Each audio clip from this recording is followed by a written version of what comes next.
Here. Counselor Henderson. Here. Counselor Ludwig. Here. Counselor Mangini. Here. Counselor Nasuda is absent. Mayor Nelson. Here. Deputy Mayor Pisner. Here. Counselor Russo. Here. Counselor Santinella. Here. And Counselor Ungary. Here. 10 members are present, 1 is absent. Okay, tonight we are going to start off with IT, and Paul has been gracious enough to join us. So, IT, page 121 of the budget book.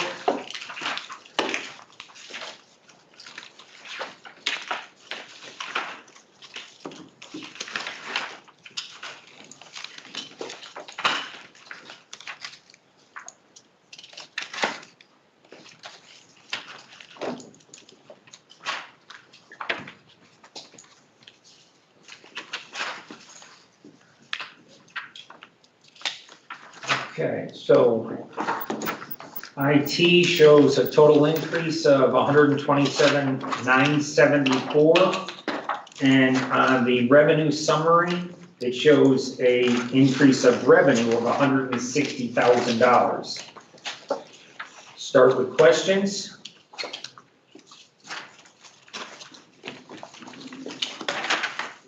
Mike?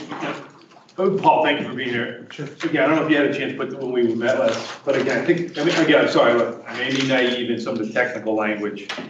I mean, IT is supposed to get some efficiency for the town, and I guess, where is it, if there are any? So, again, I go back to 23, we had the big bump in technology services, and I apologize, I don't remember exactly what that was for. But I mean, again, I think, I guess I just need some understanding of, what is, I understand, we're doing, we have some of the IT equipment. What else are we doing, to use it, to use technology to be more efficient? Because again, the department's grown 26% in less than 3 years, which is great, but again, it's a pretty big jump. Mhm. Again, look, at my experience, IT is always the area where we find savings. Correct. So man, I don't come from a different perspective than the public side. And I'm just not seeing it. I'm just trying to be honest. I'm not saying you guys aren't doing a good job. You are. I'm just saying I need some justification because it's a pretty big, I understand 3% is reasonable, but it feels like, again, we could find some savings here. Okay, so one of the changes that we did do is we started transitioning some of the departmental IT expenses into my department. So there's been an ongoing increase of that. So a lot of the services that were set aside departmentally have all come into IT so that we can get a better alignment of the contracts to see if there's any duplications in which we've been able to find and actually seen some savings. Can you document that? So absolutely. That's what I need, because I remember the conversation, I just don't remember exactly why, so I appreciate you saying that. Yep. That's what, again, that's what I want to see. I think for me, investing in technology, we should be seeing some savings where we don't need as many other services, or, we should be seeing some savings in simple things like, office stuff, office supplies, whatever it may be, printing, because again, we can do everything online, right? Yep. And so I guess that's it, if you could get that for me. Certainly. And then, We also have, we've seen, a global reduction in print services. Yeah. A lot of it because a lot of it's online now and is available cloud-based. and do we say, and I'll say this, the town's not as bad as when you call it any other corporation, you have to hit 85 different numbers to get to a human being. But did we see, I remember when you hit the prompt, when you call an account number, you hit the prompt, and then you go to each department. Had we found that to be more efficient as opposed to having someone answer the phone right away? You know what I mean? I'm just curious, because again, for me, I'm not saying it's at the town level, I'm just saying when I call. So from anywhere an else, efficiency right, standpoint, right. is it quicker for the customer or is it less expensive for the provider? Right. Right, so it's less expensive for us to provide that service because. Are we we're not getting a that- discount from the phone company? Well, no, but because it's still part of the system, because now you're putting the onus on the Right. caller to go through the tree Right, to right. get there, as opposed to somebody picking up the phone and saying, oh, yes, if you'd like Which I to remember start. when, I'll say, when the private sector, that was gonna save money, right? The purpose of doing one of the most annoying things to do is to try to. Pretty much a human resource Right, dollar right. savings versus customers. And I think whenever you go with that level, you do tend to lose a little bit on the customer service rating scale. I mean, even when people introduce chatbots and things like that, their ratings have gone down, Right. but they're able to supply more services to more people. Right. So, it's kind of a give and take. So from the network administrator. Yep. How often, so I get, how is the department divvy up? I'm assuming some handle, security, Yes. some handle, I'm sure like general air as they call, right? I mean, just curious how it's set up. So what we did is, we've established a skills grid. Yeah. That's for every function that we have to do throughout a department. And it's broken up into several categories, because I know you had asked about this Yeah. last time. So we have infrastructure, which is all the networking, everything Right. kind of behind the walls. So that's also your security, the firewalls, the alerts. We have, we review our audits and logs to see if there's any anomalies. We have Yeah. other indicators that will alert us 24/7.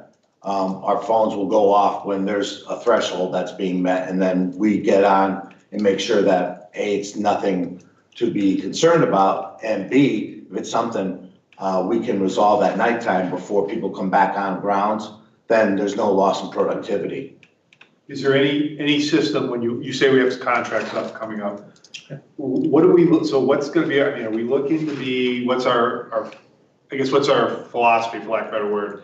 Are we looking to be more efficient? Are we looking to make sure that our network is, again, I know there's nothing impenetrable, but as impenetrable as possible? Right. Just curious what we're looking to do as we move for some of these contracts. Because again, I'm trying to figure out I'm just saying, I know and we're in that process, right? What do we really need to do our job? Sure. Right, and we have access to 7 different systems, but do we need 7? Do we only need 3? Yeah. Right, And- just and- curious, are we going through sort of that self-analysis? Absolutely. Because- So there are individual, and we've focused on a single vendor best of breed approach. And then when that solution doesn't fit the organization's need, then we look for a secondary provider. Case in point, our tax system. We had a tax solution that was part of our Tyler. Yeah. And it really did not meet the needs of the state of Connecticut. And that was actually far more expensive in manpower, being able to have to manipulate through that poor tax solution than one that was designed in Connecticut for Connecticut. And they purchased that, and that's provided a much greater solution for tax and being able to collect. So when you go to bid for some of these, is it off the state contracting list, or are other contractors able to bid? Other contractors are able to bid, so when we go out to RFP, we first start looking at basically any one of the state contracts or the national contracts. Yeah. And we look to see if we want that language in ours, and then we try to reference state contract minus 5%. Got it. Again, I appreciate your answers. Again, I'm just saying, as I'm looking for savings, this is one department where I think we can find some efficiency, and so I want to be upfront with you, and I'm not trying to give you. So some of the areas that we've added a tremendous amount of network expansion over the last several years, I would say, starting really in 2022. We've had a boom in the number of devices that are across the network, so we've added so many ports, so many services for that. One of the things that we did find is that we had managed services handling our alerting and our management of the servers, as well as the infrastructure. So we brought that in-house. We trained our network team to do it in-house, where we were spending $97,000 to do that. The only thing we have right now on that requirement is $36,000 worth of patching and security patches, which are live. Right. There's a product that is made aware of any incident worldwide within 5 minutes, and then that patch is applied to our network. Because we made an effort to get some, to reduce some of that. Correct, yeah, Right. because and we've always looked at it as for managed services versus personnel. Typically managed services or contracted services, Right. it's a one and done, right? And then we look to have our team then manage, maintain it, and make it more operational. Now, that's all based upon the available skill set, Right. depending on what is Right. required for that. So there's kind of a balance between the services that we have or the services that we can do ourselves or learn how to do. And that's kind of why you'll see the ebb and flow between the operationals Yeah. of salaries and also managed services. So when you say we expanded our network, Mhm. so does that mean, like, for example, is there other agencies other than the town, I'm assuming fire, that's access to that we give access, and are we charging Correct. them, and again, what's the rate we're charging? Yeah, so what we do is we take what we're paying for those services. Yeah. And then we provide a markup on that with our professional services. So the team that we have, we charge, not top dollar about. Right. So normal industry rates are about $200 an We're hour. charging the fire department? Yeah, we're about $75 to $100 an hour. What about now, health department, any utilities, access, I'm just curious. No health, about- no utilities. Yeah. We have 3 out of the 5 fire departments that are taking advantage of our services. So Annette, have we done a cost benefit analysis? Again, we've talked about this. If we're expanding our network, which I think is a good thing, but again, I think we should be, again, there's opportunity, I think, and I know we talked about it, I don't There want is, to belabor the point. Can we come up with a plan to be able to use that network to have people who want to, again, a secure network, and we can make it secure, as you know. Again, from the town who would like to have some limited access where we can charge. I'm trying, because again, I have to admit, IT, again, I know I'm trying to balance what I know in the private sector versus the public. And again, I just, if you could give me some of that stuff we talked about where we're getting some of those efficiencies. Mhm. So I feel like a little bit, again, the cost continues to go, and as we look to AI and all the other things that are coming down the pike, I don't know, for me, there's coming to a point where I just don't see on the public sector side where we're getting the savings that I know we get when I deal with it on the private sector Well, side. and I think because the ITs utilized across all 3 Right. sectors, right? Education, municipal, and public safety services. The efficiencies aren't gonna be born within IT, but at the organizational level. Right. Right? So there's a lot of things that are being done now that's automated, whereas they weren't done before. As a matter of fact, we were talking today about adding an additional feature on one of the solutions that right now requires 4 to 6 hours per week of manual intervention, that will alleviate. And so what we want to do is see what that cost is going to be. And obviously, there should be a benefit to that, Right, that right. savings of 4 to 6 hours a week. Last question, I very appreciate it. Are we, so I hate to, I pound the state here, but do we tap in? Is there any kind of general, servicing of networks where it's, instead of us having to go through other areas giving us information about what's going on in the state? I mean, do we have access where we could tap in directly into the state network? Oh, absolutely. We do? We utilize the CEN network for all of our communications. Same And federal, assuming federal as well, or no? Do we tap into the federal? We don't tap into federal. Got it, okay. Yeah, no, but what's great about the Connecticut Education Network is it is a very robust fiber network that is throughout the state, and it also provides support for our public safety as well. So it's a tremendous solution and far less than any commercial solution that we can bring in. Again, thank you for being here, I appreciate it. Oh, absolutely. Thank you My for answering pleasure. my question. Thank you. Marie? Paul, I just have a couple questions. So I'm looking at your department, and I know one of the things that we've been stressing is to have people cross-trained. Correct. So I'm looking at your employees, and there's only 2 that are in the network administrator. Everyone else seems to be a special designation. Correct. Are they cross-trained? Yes. They are. Yes, so on that, so we have the primary responsibility of the personnel and part of our infrastructure. So we do have a network manager and then 2 network administrators. So the network manager is more involved in doing the coordination of the security, the infrastructure, the servers.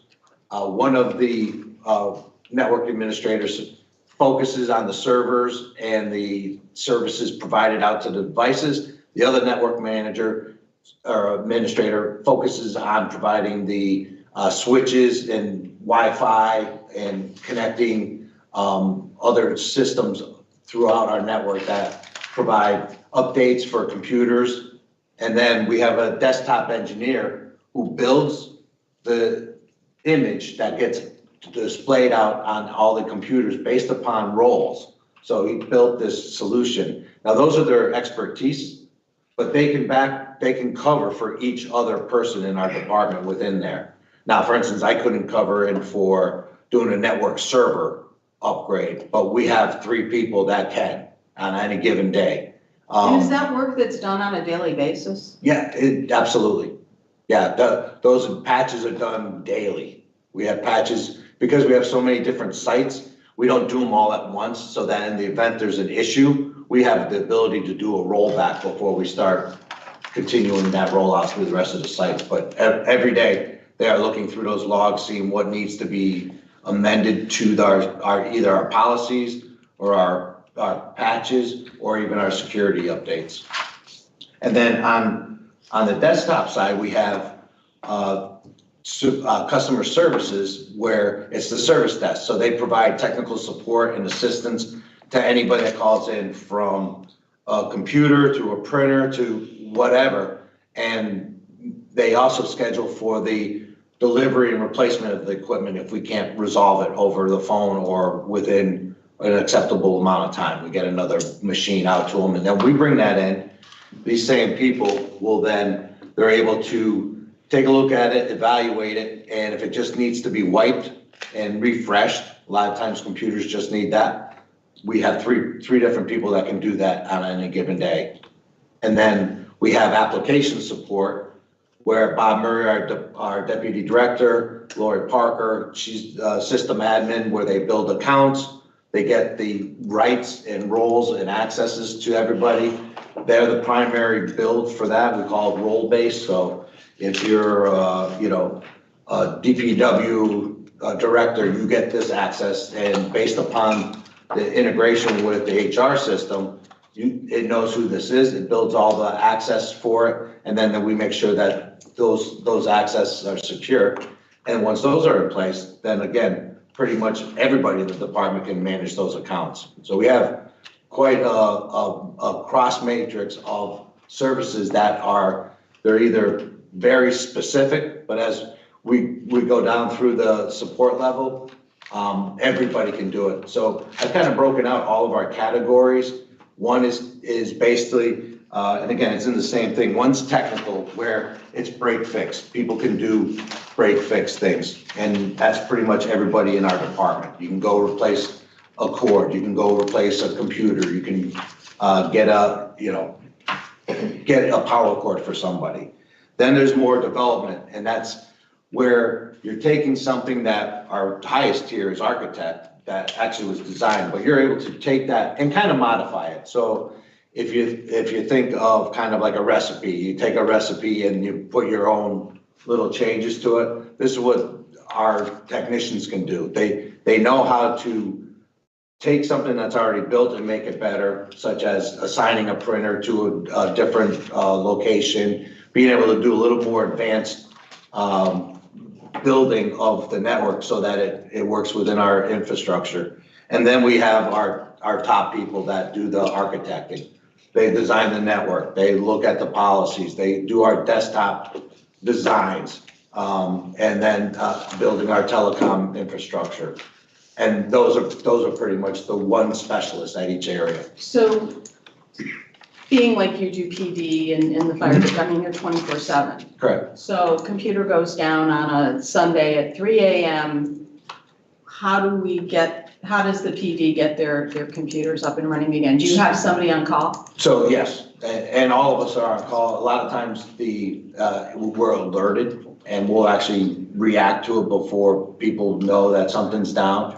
The police in a specific, they have their own admin administrator for their department, but for computers and that, we can get them right there. We typically have spare laptops available. So you said the within PD has somebody, they have somebody in technology as well as you? You have Yes, some- yeah, So yes, they have it's double. a system admin. So they're specific to the police applications like NextGen, all the different, the camera solution, the body cams, the street cams, So they have a technology person Yeah, that who works on handles the the- PD, Yep. but not on your budget. correct.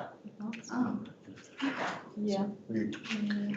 We did that before we converted a cop position. Yeah, he was like He was the retiring or police part-time. officer. Okay, so that was before me, so I didn't know that. Yep. I don't think, I don't remember that, but, okay, I'm just looking at budget, so, Michael Krenowitz. okay. All right, that's it for now, thank you. Paul, can you elaborate on the merger of the positions that you want to do? Because, Oh, certainly. So along the same thing that. we have currently an admin assistant who's also doing our contract management and inventory solution. This was something that we had set up as a part-time person who retired. And Cindy had taken that over, built the contract system, had the inventory system started, and our admin assistant, Lindsay, has been able to take that and really expand upon it and greatly improve the performance of our contract management, which allowed us to do some significant work with contracts coming up, especially identifying the term dates so that we get in front of it and say whether we want to renegotiate or we just want to cut and move on to another supplier. And the inventory. We have 3 active leases and it's been separated and identified A, B, and C so that when lease terms come up, we are better prepared at collecting and replacing that equipment and being able to evaluate, do we need that same equipment? Can we go with a lower model? Do we need a higher model? Because in some instances, we had to go with larger video capabilities for computers because of all the street cams and body cams. But others, we were able to get less requirements because everything is cloud-based and mostly runs just off the browser. Okay, so that's why I'm seeing an increase in. Yep. But we're And not, that original cost was 51,000 for the consultant or the contract specialist and 50,000 for the admin assistant, and the difference was 20,000, being able to basically absorb 31,000. well, we're not going to call it, we're getting rid of the clerical position, correct? Correct. There's no It's more going to be a professional and Okay. technical systems specialist. Kinda But like that's what- not on this. All the positions that he has now is on here. You're not taking any of these positions away. Well, this one that shows admin assistant, but that is going to go away. Correct.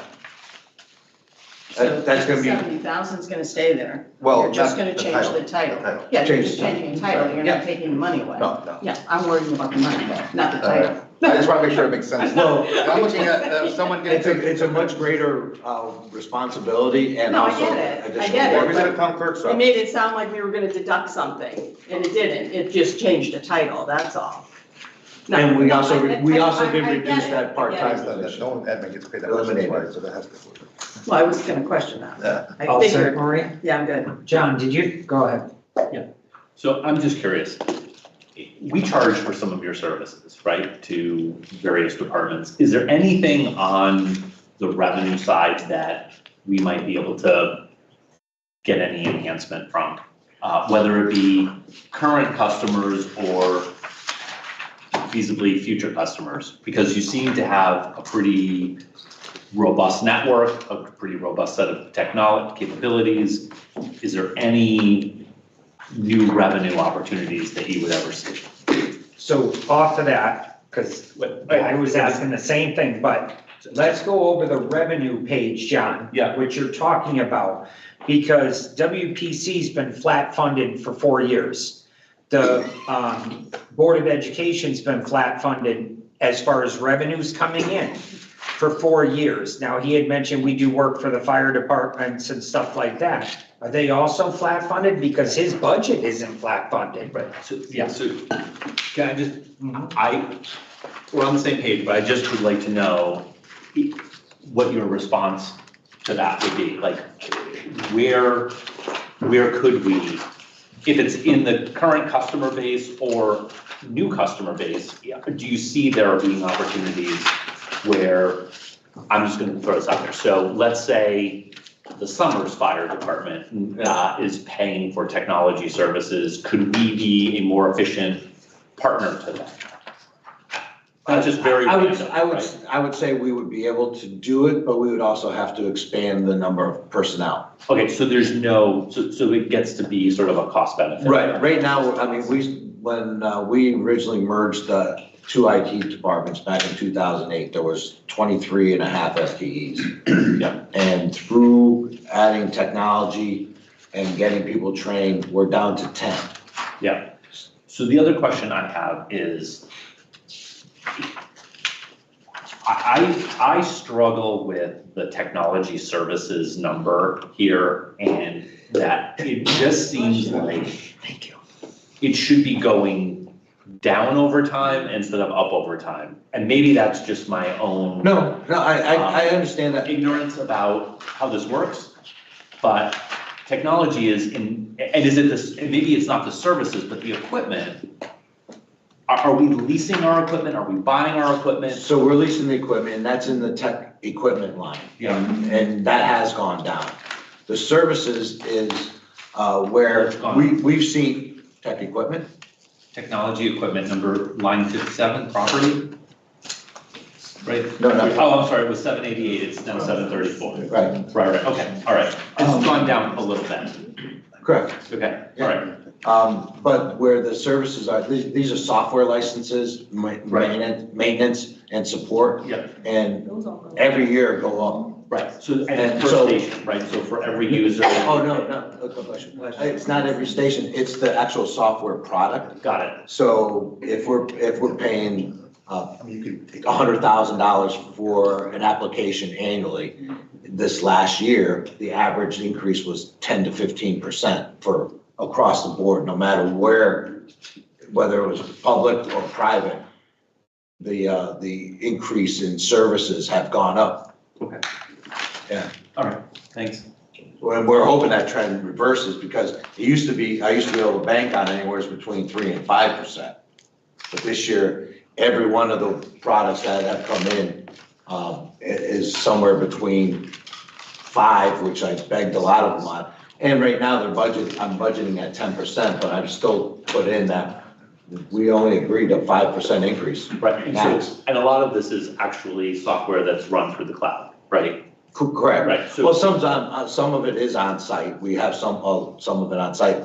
Our public safety software packages have gone up significantly.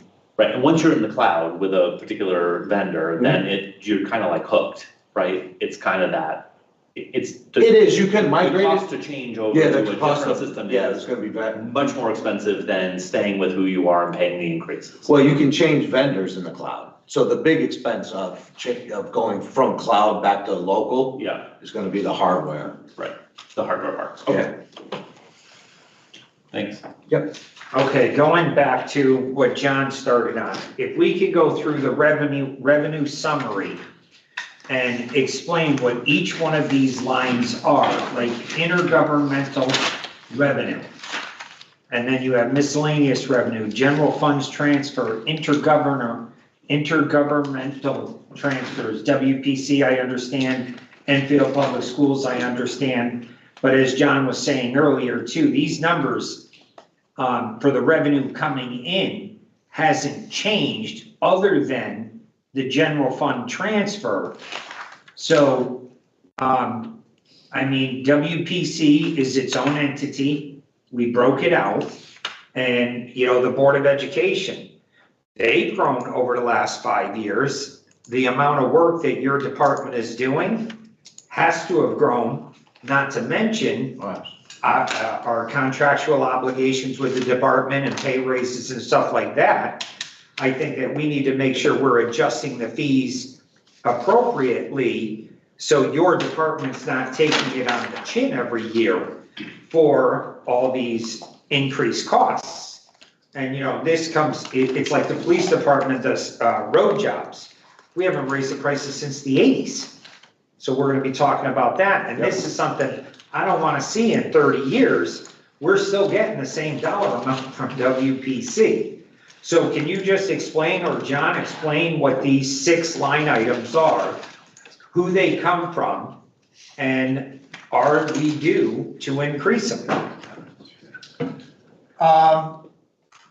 So The intergovernmental, the first line, that is a grant that we received from the state of Connecticut, Department of Education, I believe it is, from, or that's the E-rate. E-rate. Things, it relates to the software and computer stuff that we purchased for the Board of Ed. That's a Charges- grant, That is a grant. okay? Charges for services is the amount that we charge to the fire districts. Okay.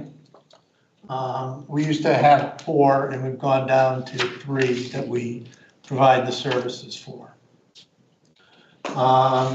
Why, oh, that's the drop from 24 to 25 of the 6,215? Yes. Or is that the drop? Oh, yeah. So, well, 90,000 is, it kind of stayed at 90,000 because we get it from fewer people, from fewer.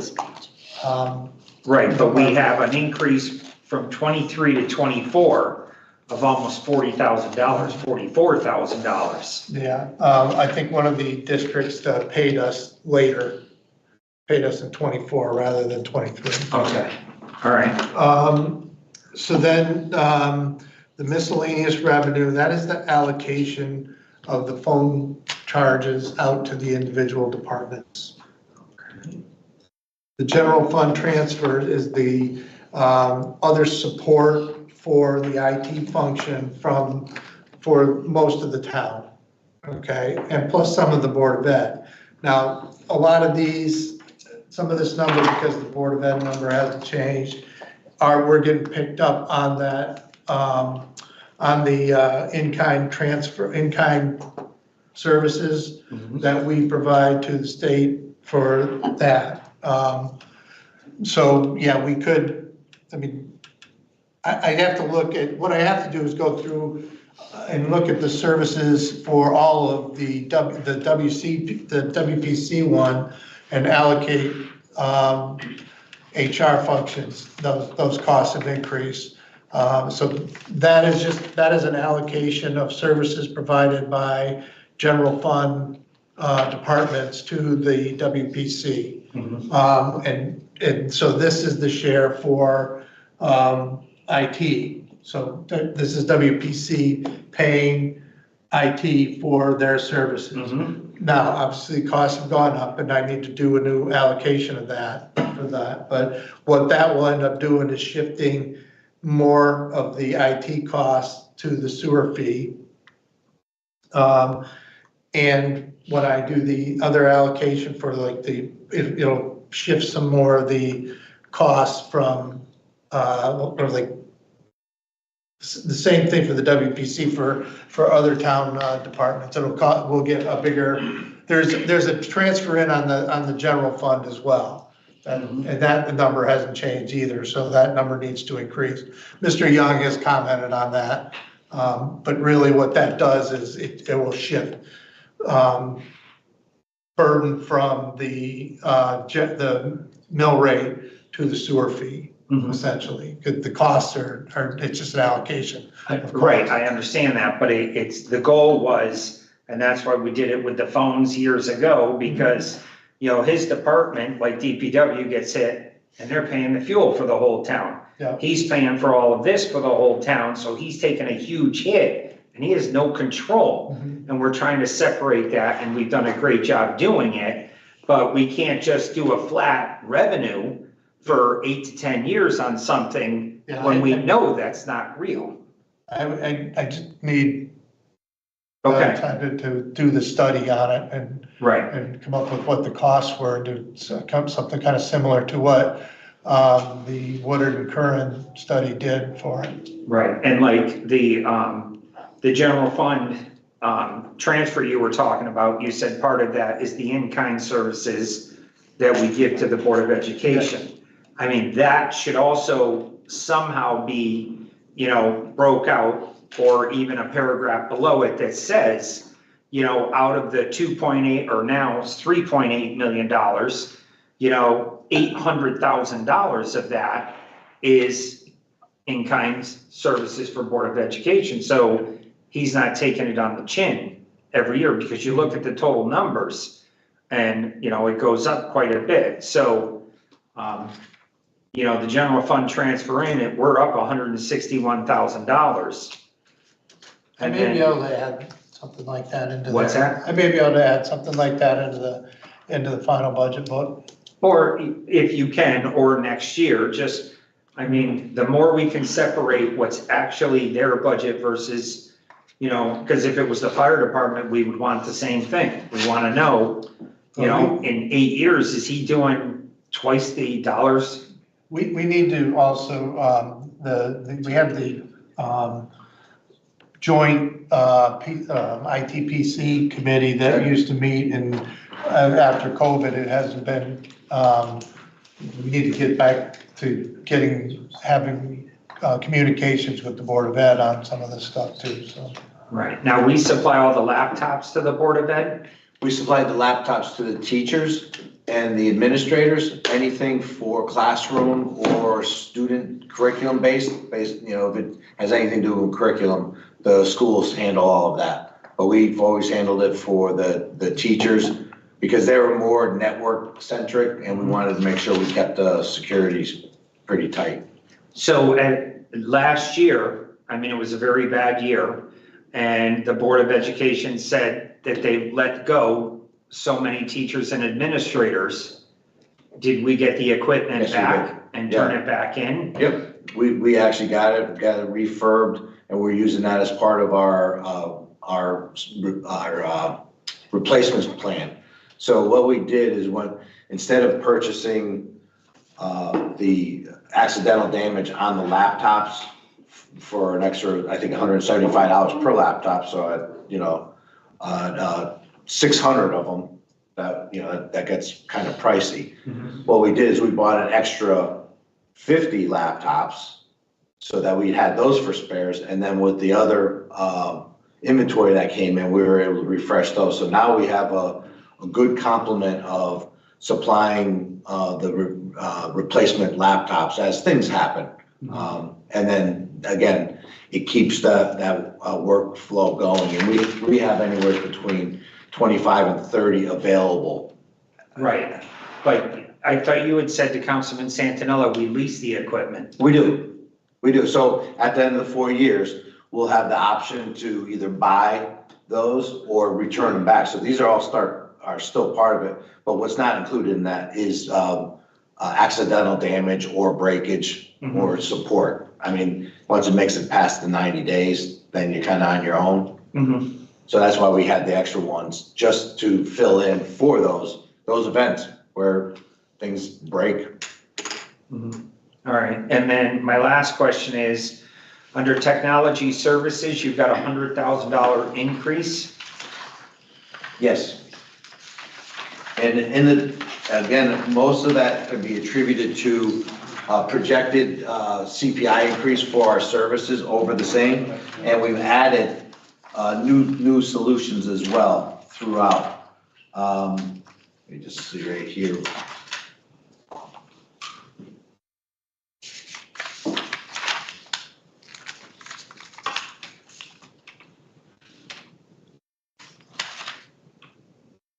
So we added additional cameras for some of the locations for the PD, and that increased. We also added 5% for several phone systems or information systems that had the adjusted CPI. So you will see on many of these 5% adjusted CPI for the year, for this upcoming year. Just planning on it because we haven't been able to get the new annual cost as prepared. So there's about a 5% increase over this that I built in just to cover. Hopefully everything comes in at 5 or less. All right, you had mentioned the cameras for the PD. Yep. How much of that goes towards the cameras for the PD? Because I believe everybody in this room thinks when we funded the cameras through the PD, that was it. So this is the software for it. So these were some of the items that were moved from the department over to IT. They're still in charge of the actual cameras, the hardware, they buy these equipment, but this is the software and the upgrades for it. And again, those carry licenses and they have annual increases. That's on your budget. Correct. Okay, well, that's something also that, I mean, we need to know this. I mean, how many cameras we have in town and they keep throwing them up and, you know, they stay up for 2 years. We think they're bought and paid for, great, but you're having to pay for new licenses for them every so often and updates and stuff. Well, I mean, that's, again, that should be something that the PD should be having to reimburse IT for. You know, because right now, we're looking at your budget, Paul, and it's pretty high.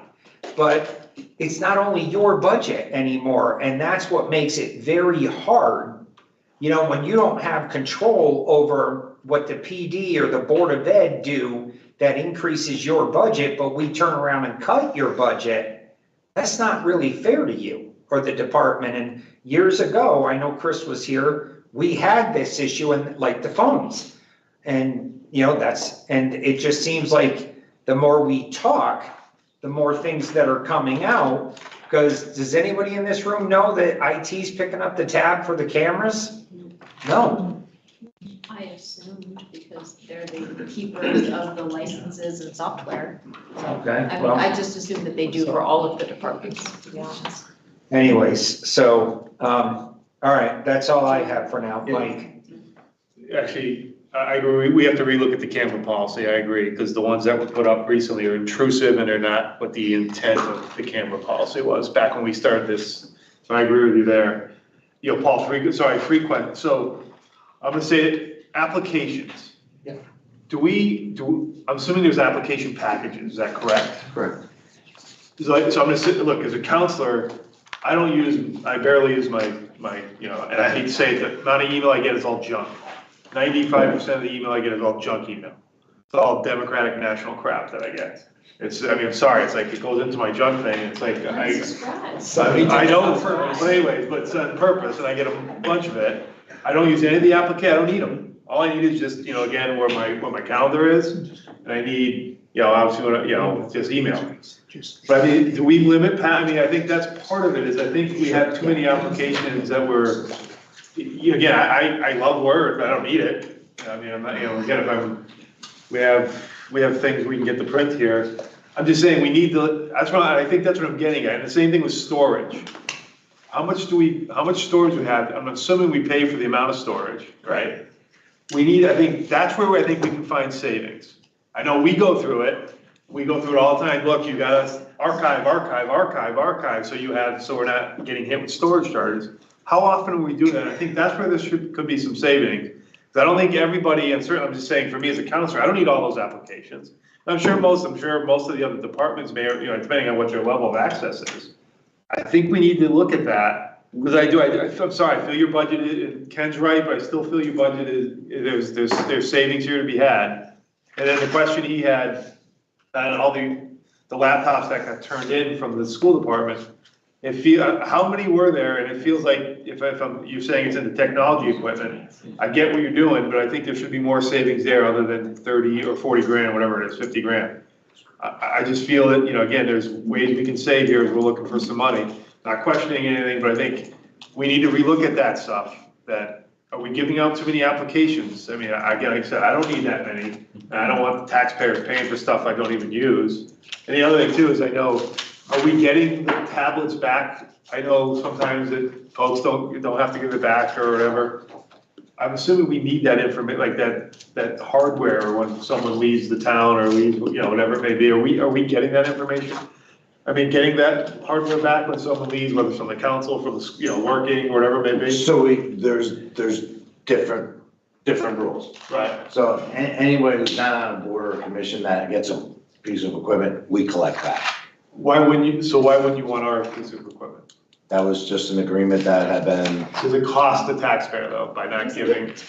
I don't believe so, because it typically, with the length of time that people observe, the residual value at the time when it would be collected, Okay. would But virtually I have really, zero value. I don't know what our storage space is, but I don't know how often we archive. So we archive, it's based upon and it's a cycle. It goes from 6 months to 12 months to 18, 24, and then 36. And what it does is it goes from immediate storage, which is the most expensive. Right. And then if it hasn't been modified or used, it'll go to the secondary and then tertiary, and then it goes to a fourth and a fifth, where it's ultimately, when you go to access a file, say that you haven't touched it in 5 years, but you're like, oh, you know what, I wanna look at that. It goes and grabs it from that cheaper storage and moves it to the more expensive, because now you're working on it. Right. So it's a flux again, but it does, and the storage does get cheaper for that information that's not required to be on. So we've set all of our storage limits to be at what's considered litigation hold. Right. Until, you know, it's determined that there is a Got it, yeah.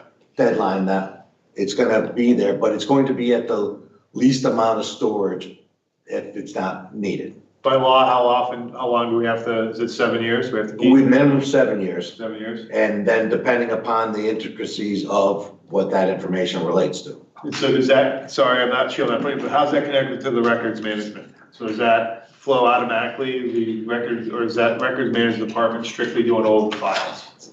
It's a combination. Records management handles all of that. So it's being stored there? Correct. It's being stored in storage. Yeah. And then when they need to gather it, it's available for them. Okay, all right, thank you. All set, Mike? Thank you. John? I'm good. Okay. Anyone else?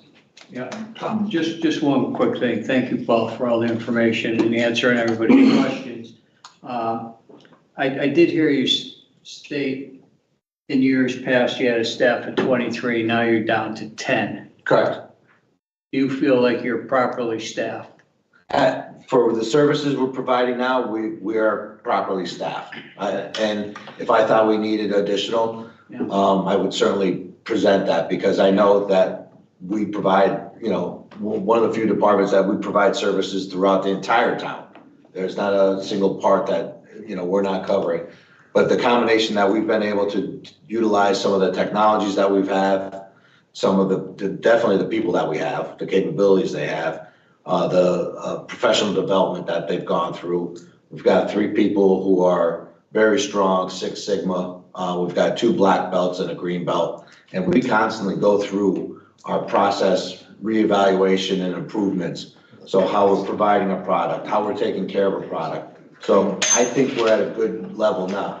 And again, if you're talking about expanding, providing support, I can't just unequivocally say, yeah, we can do that without changing some sort of, you know, adjustment to my staffing. But right now, we've been staffed very well. We do have an impending retirement coming up, and it's going to be a major loss when Carl decides to finally take that big fishing trip of his that he's been talking about. But we have Jason and Ryan ready at the helm. He's done a tremendous job getting them up to date and up to speed. So, you know, once we get the word, I'd like to be able to have some leeway in bringing in another network admin that would be able to take some of the learnings from Jason and Ryan, because they're certainly well prepared to be able to cover for Carl. And I have to commend you about how everybody is cross-trained. I mean, that is excellent. You know, everybody can fill in for one another. And, you know, it really, it gives them and also, I mean, it's a great environment to work with these people, you know, just because they are ready to go all the time. And it's an amazing work environment, it really is. Okay, thank you. I just want to be clear. The reduction of employees was due to the fact that under Scott Copen years ago, we merged IT with the Board of Education. And this is proof positive the town is saved, and I'm going to say 10 employees, IT, you know, with benefits, 100,000. That was $1 million savings by working with the Board of Education. And you took it all on, Paul. And it's been years, and it was a rough road for a while, but I commend you and the employees for stepping up, and it made a big difference. And, you know, right now, we're looking at the numbers, it's tough because you are the largest budget, but you do one of the largest jobs that nobody sees. You're not on the roads picking up trash or plowing driveways, you know. All we know is the people watching us right now, that's because of you. That's because of your department and ETV. You make all this happen. And it's funny, I watched an ETV from when we came out in 2012, and look at the difference now is just incredible. So I commend you and your staff. You guys do take on a lot, and you've done it with a lot less. So I agree with Bob. It's, you know, great job. Thank you so much. Chris? One comment, I would just commend Paul too, because as you say, they're the unseen warriors, but the critical and where Paul has been recognized, he's preeminent, is in security. And we all can see what happens when you have breaches of security. They bring towns to their knees. So I would suggest moving forward that perhaps governance, as Mike said, we look there about expansion and having others perhaps, you know, to generate revenues. Join, but as we've said and John said, it was a cost-benefit analysis. So the biggest thing I'd be concerned about is the security, and also we'd have to check with our insurer, because when you bring in fire departments and public safety people and there's a failure, if there's an untoward result, we're going to get sued for it. So it's something that we have to be very cautious about, but I think it's worthy of looking at, and thank you, Paul. Absolutely. Any other questions? All right, so this is one of the departments that there were a lot of questions for. We didn't really go through it. There were questions about the revenue streams and stuff like that. So I need a consensus on, are we good with his numbers?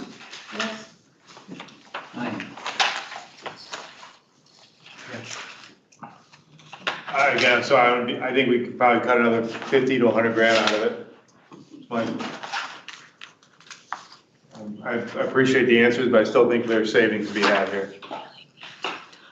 So if I'm in the minority, then so be it. So with that, Paul, say the council agreed to cut $100,000 out of your budget. What would you do? So I think what I would look at is certainly any of the contracts that are due coming up for, you know, that are due for renewal. I'm gonna go in and say, this is the number we have. Some of the existing players, we may have to come back here and do a non-appropriations clause that says, we just can't afford these services anymore, and cut them, and, you know, never have that service again. So, you know, there's certain line items that we can do that with, absolutely. So let me see what the sharp pencil can do. I mean, 100,000 is pretty significant. Last year, we cut 400,000. So, I mean, obviously, we came back up, but not the full 400. This extra 100,000, yeah, I'll look to make sure that it's the least impactful service that's removed. So obviously, you know, I'm not gonna go after the, you know, the big names, so, you know, we'll have to pick and choose. I'll do my best to get towards that 100,000. And I'll make that. You have consensus to No. cut that? No. Oh, No, I don't. I'm asking him Yeah. if we decided that, what would the cuts be? Because I don't believe in just blind cutting a budget. And we need to know what the repercussions of making a cut, you know, are gonna do. Yeah. And I think he just explained it, and I think he did a good job. Cindy? Thank you, and thank you for wrapping that up. I was just going to comment that we're very fortunate that you're at our helm, and you do a phenomenal job, and along with all the people that are working with you in your department, I certainly would not endorse cutting anything from this budget.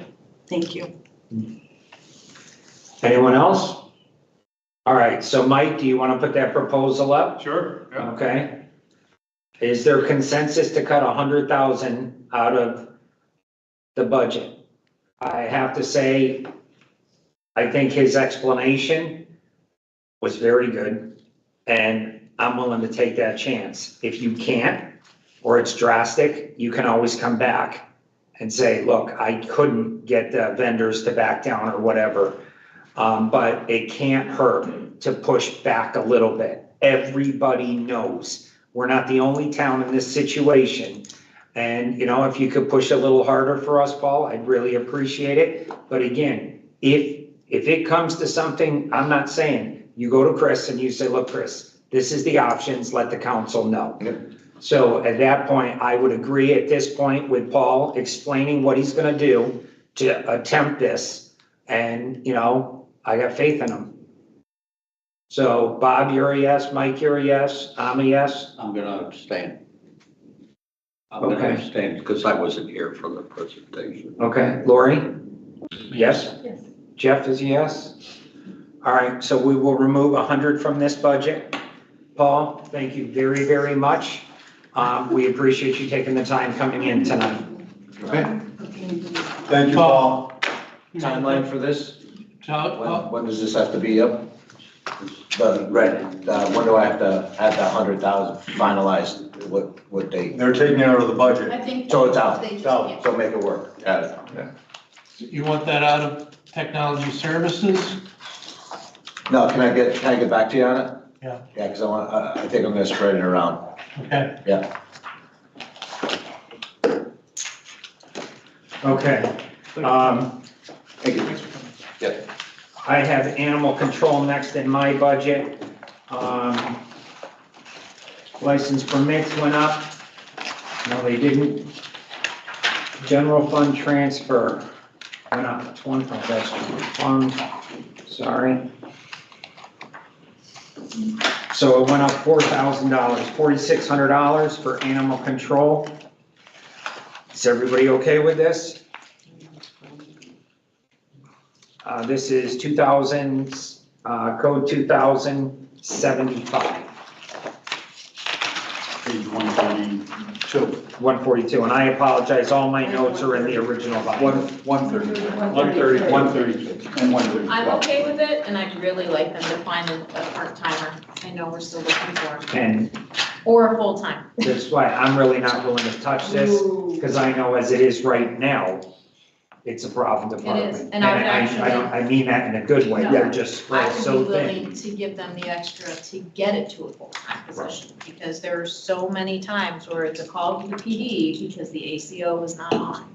And I will say that this is an area that you could, and we have looked, because other towns have a very difficult time in running the service. This is one that lends itself, given the size of us and our kennels, that we could look to, if we did add somebody, to see if we could offer that services to adjoining towns, like we sort of done with building inspectors and whatnot. So we'll charge them to be looking at that, because that's one area that I think that would work. So in the future, you can look, have a conversation with the chief and stuff. We will. Yep, but as of right now, we leave it. This position's not included in the 102 that we're funding, right? This is a separate position outside the police. The part-time. Yes. No, I meant, not just talking about the Totally separate, addition position, not included in their 100 and whatever we. 102 count. Yeah. So that's similar for the, is the SSOs considered part of that? No, that's separate too, right? Separate. Is there anything else other than those, Dispatch. right? I think people need to understand that. I mean, I know. This, I know, I'm just all of saying. them, no, right, you're Yeah. right. All of them are under protection of life and property. That's why we've got page after Yeah. page. And, you know, the chief is just talking for the officers. So are we consensus good with this? Yep. Okay, thank you. EMS, we already did, oh no, we did CIP for EMS. EMS is an increase of $74,478. We did approve the radios in CIP. We bought the new ambulance this year. John has, and I don't know if it's okay for me to say, John, about, Yeah, if you could not. okay. I would just like to add, Mr. Mayor, I had mentioned it previously, but one good thing is, and John will get the number, we still have some residual funds from the Machola post. So when we purchase that ambulance, a large portion of it will be paid for. So it will neither come out of the mill rate nor our general fund, because it's legacy. God bless the men and women of the Machola Post that donated. I mean, they used to donate ambulances every other year, and then they left us about 500,000. I think John's looking out, I think whatever it is, it may not cover the full cost, but it's going to cover a good portion of it. So I just wanted to thank them once again for their dedication and service to this town.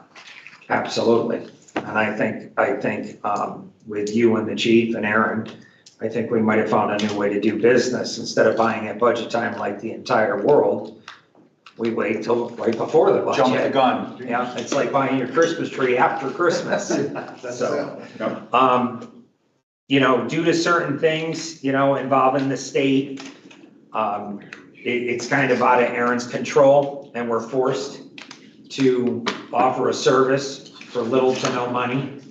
And John is gonna work on that. I don't wanna get too much into it, but go ahead, Mike. No, I mean, I'm for the budget, so, but we do need to think, John, I mean, we talked about this when Aaron was here, Chief Frigate. Again, I think it's the way the budget's set up, I understand why you're doing it, but it's not, I mean, folks need to know that there is a deficit and how we're covering it for the general fund, which I think we need to be transparent about, again, so people understand exactly what their taxes are paying for. And the way it's shown, I get it. If I wasn't in general governance, I would think, okay, the service is paying for itself. And I think people need to understand that, so I don't know how we're gonna show it differently in the budget. It's in here. I'm looking at, where is it? It's right, flip 2 pages ahead under emergency medical services revenue summary. Yeah. Charges for services, that's money we get paid, is $3 million. And general fund transfer is $1,084,026. That's what the taxpayers are paying. So the shortfall is the general fund transfer? Yeah, the $1 million. Shortfall. Yeah, I read it differently, okay. Yeah. I'm correct, right, John? Yes. Sorry, I got it. Yep. All right, now that makes sense, thank you. Moving on. Okay. No, it's about efficiency. Okay, so now let's go back. Start time, go ahead. Let's go back to the beginning of the book. Or now I can go to the budget. So general fund, the chief will be here about 7:30.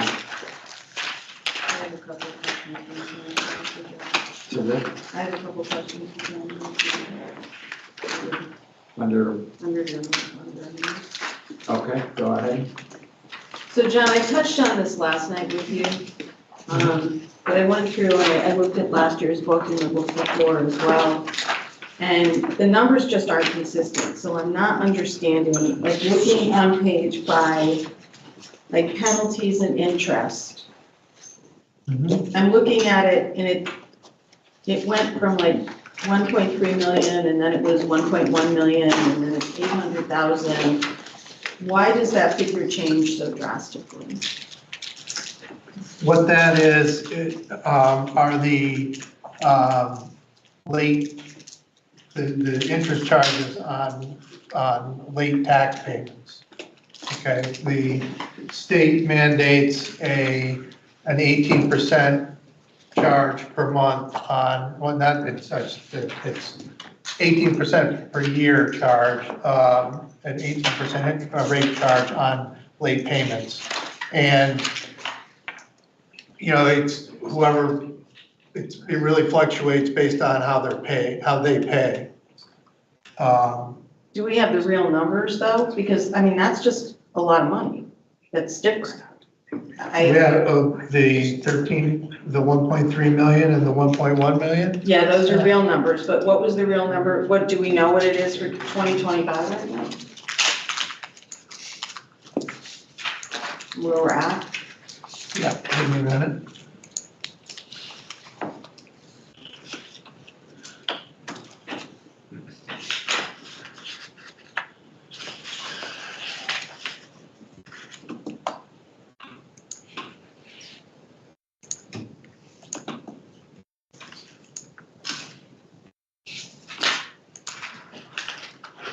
Right now, we are at $844,920.84. So it's close to what you budgeted.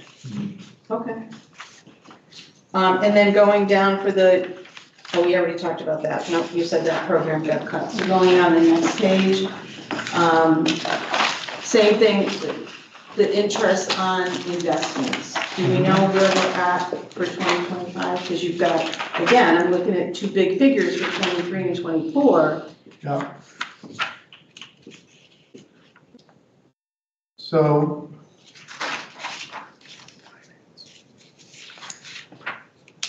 right now, we are at just under 1.6 million. Now, this one is, we are limited on what we can invest in, okay? If you remember a couple of years ago, interest on savings accounts were basically nothing. We can for general fund revenues or cash and stuff, we can invest in CDs. We can invest in CDs. You can only invest in so many because everybody has you have a FDIC limit of $250,000. So you don't want to put $10 million in a Bernie Madoff account. exact. So you got to spread it around, and then there's only so many banks that you want to put that in anyway.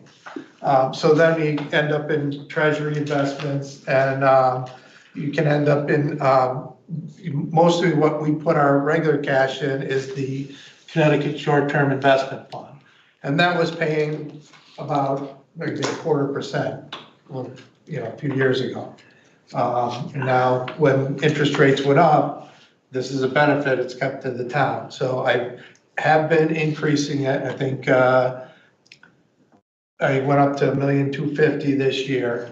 I don't know when the interest rates are going to start changing and leveling It's off. just like, I looked at 2024 and you budgeted for 200,000 and then the Yeah. actual number was 2 Right, well, million. that's when it started going up. I know, I just look at it and because this budget is so tight and I know you're conservative, I don't know, I mean, if you felt more comfortable raising a little bit, it would give us a little bit more playroom, that's all. I mean, but you're the accountant, not me, I'm just looking at the past figures and we have budgeted really conservatively and then it came up. And if there's some money to be had there, instead of cutting, it would be adding. No, we can't do that. Okay, all right. Because that's a false premise, and Okay. John has guided us Nope. well.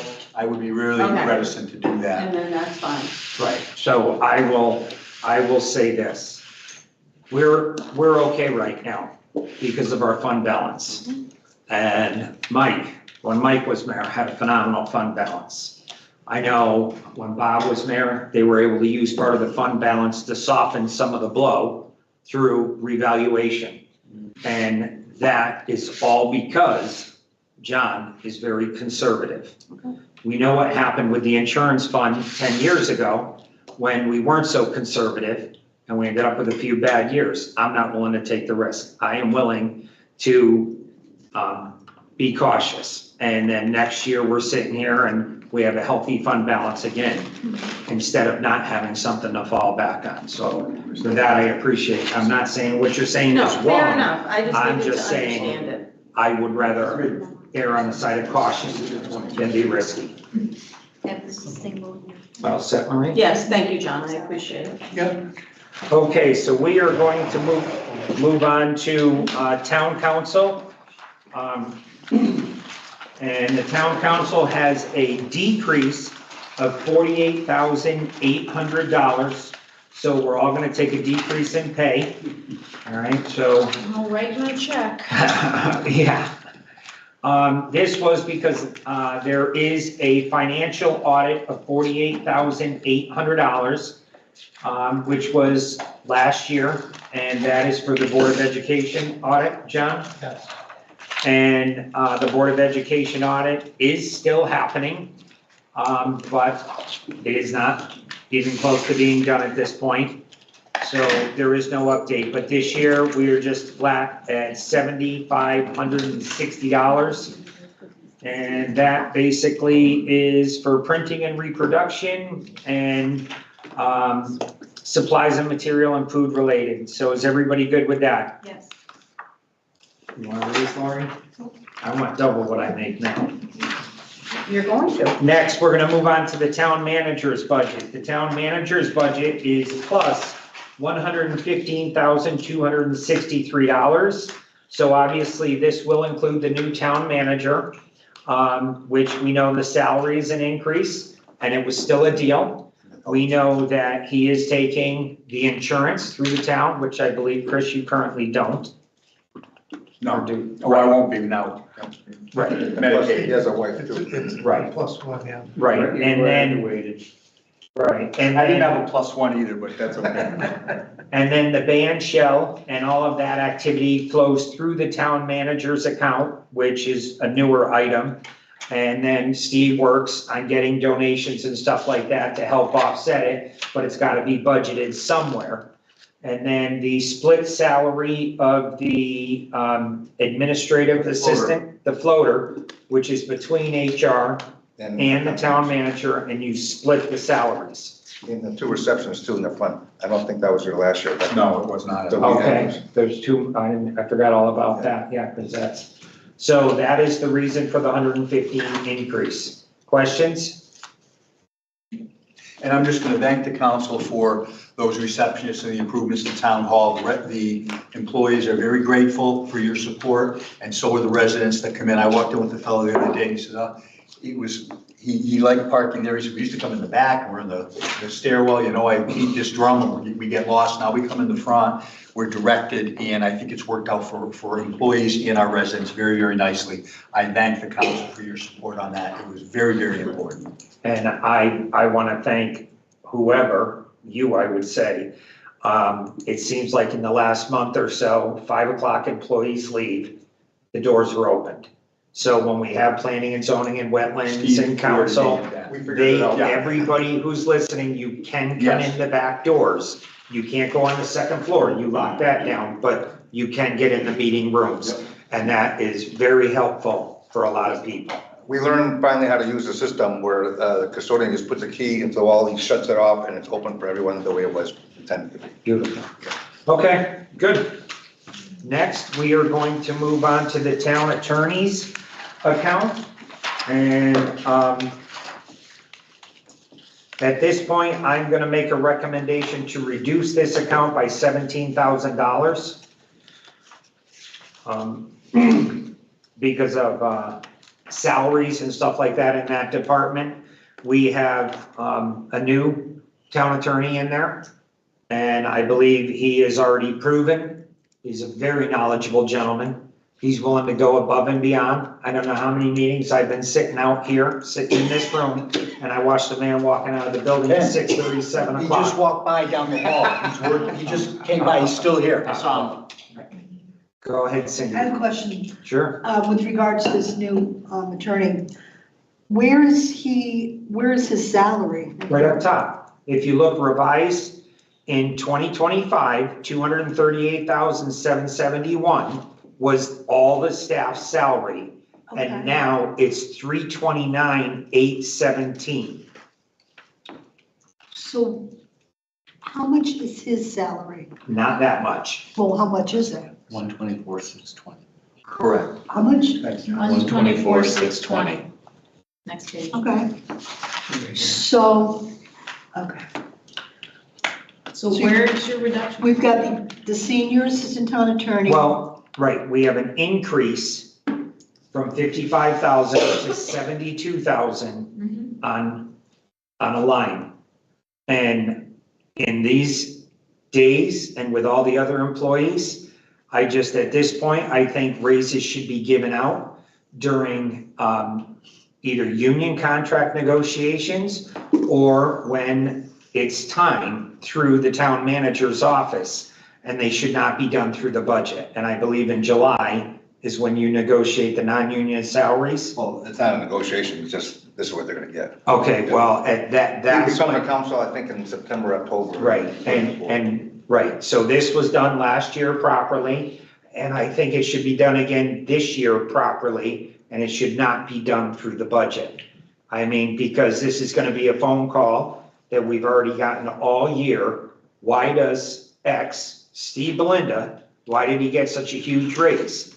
Because they don't know that we merged positions and he's taken on twice the work, but that's what it shows in the budget book. And if we do it properly, the way it's always been done, this doesn't show.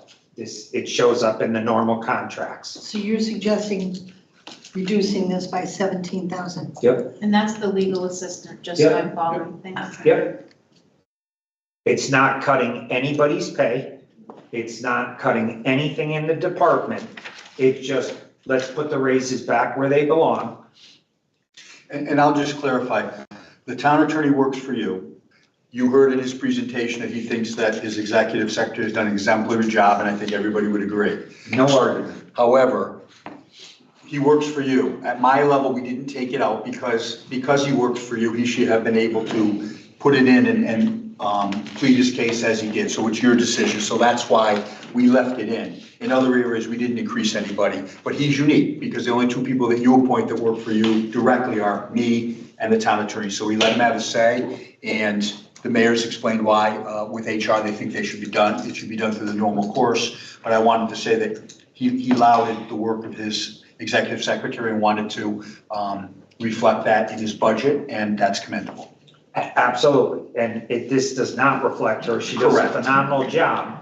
But this would be every department head, even though the town attorney is not a department head, would try to put through raises this way, and this is not the proper way to do it.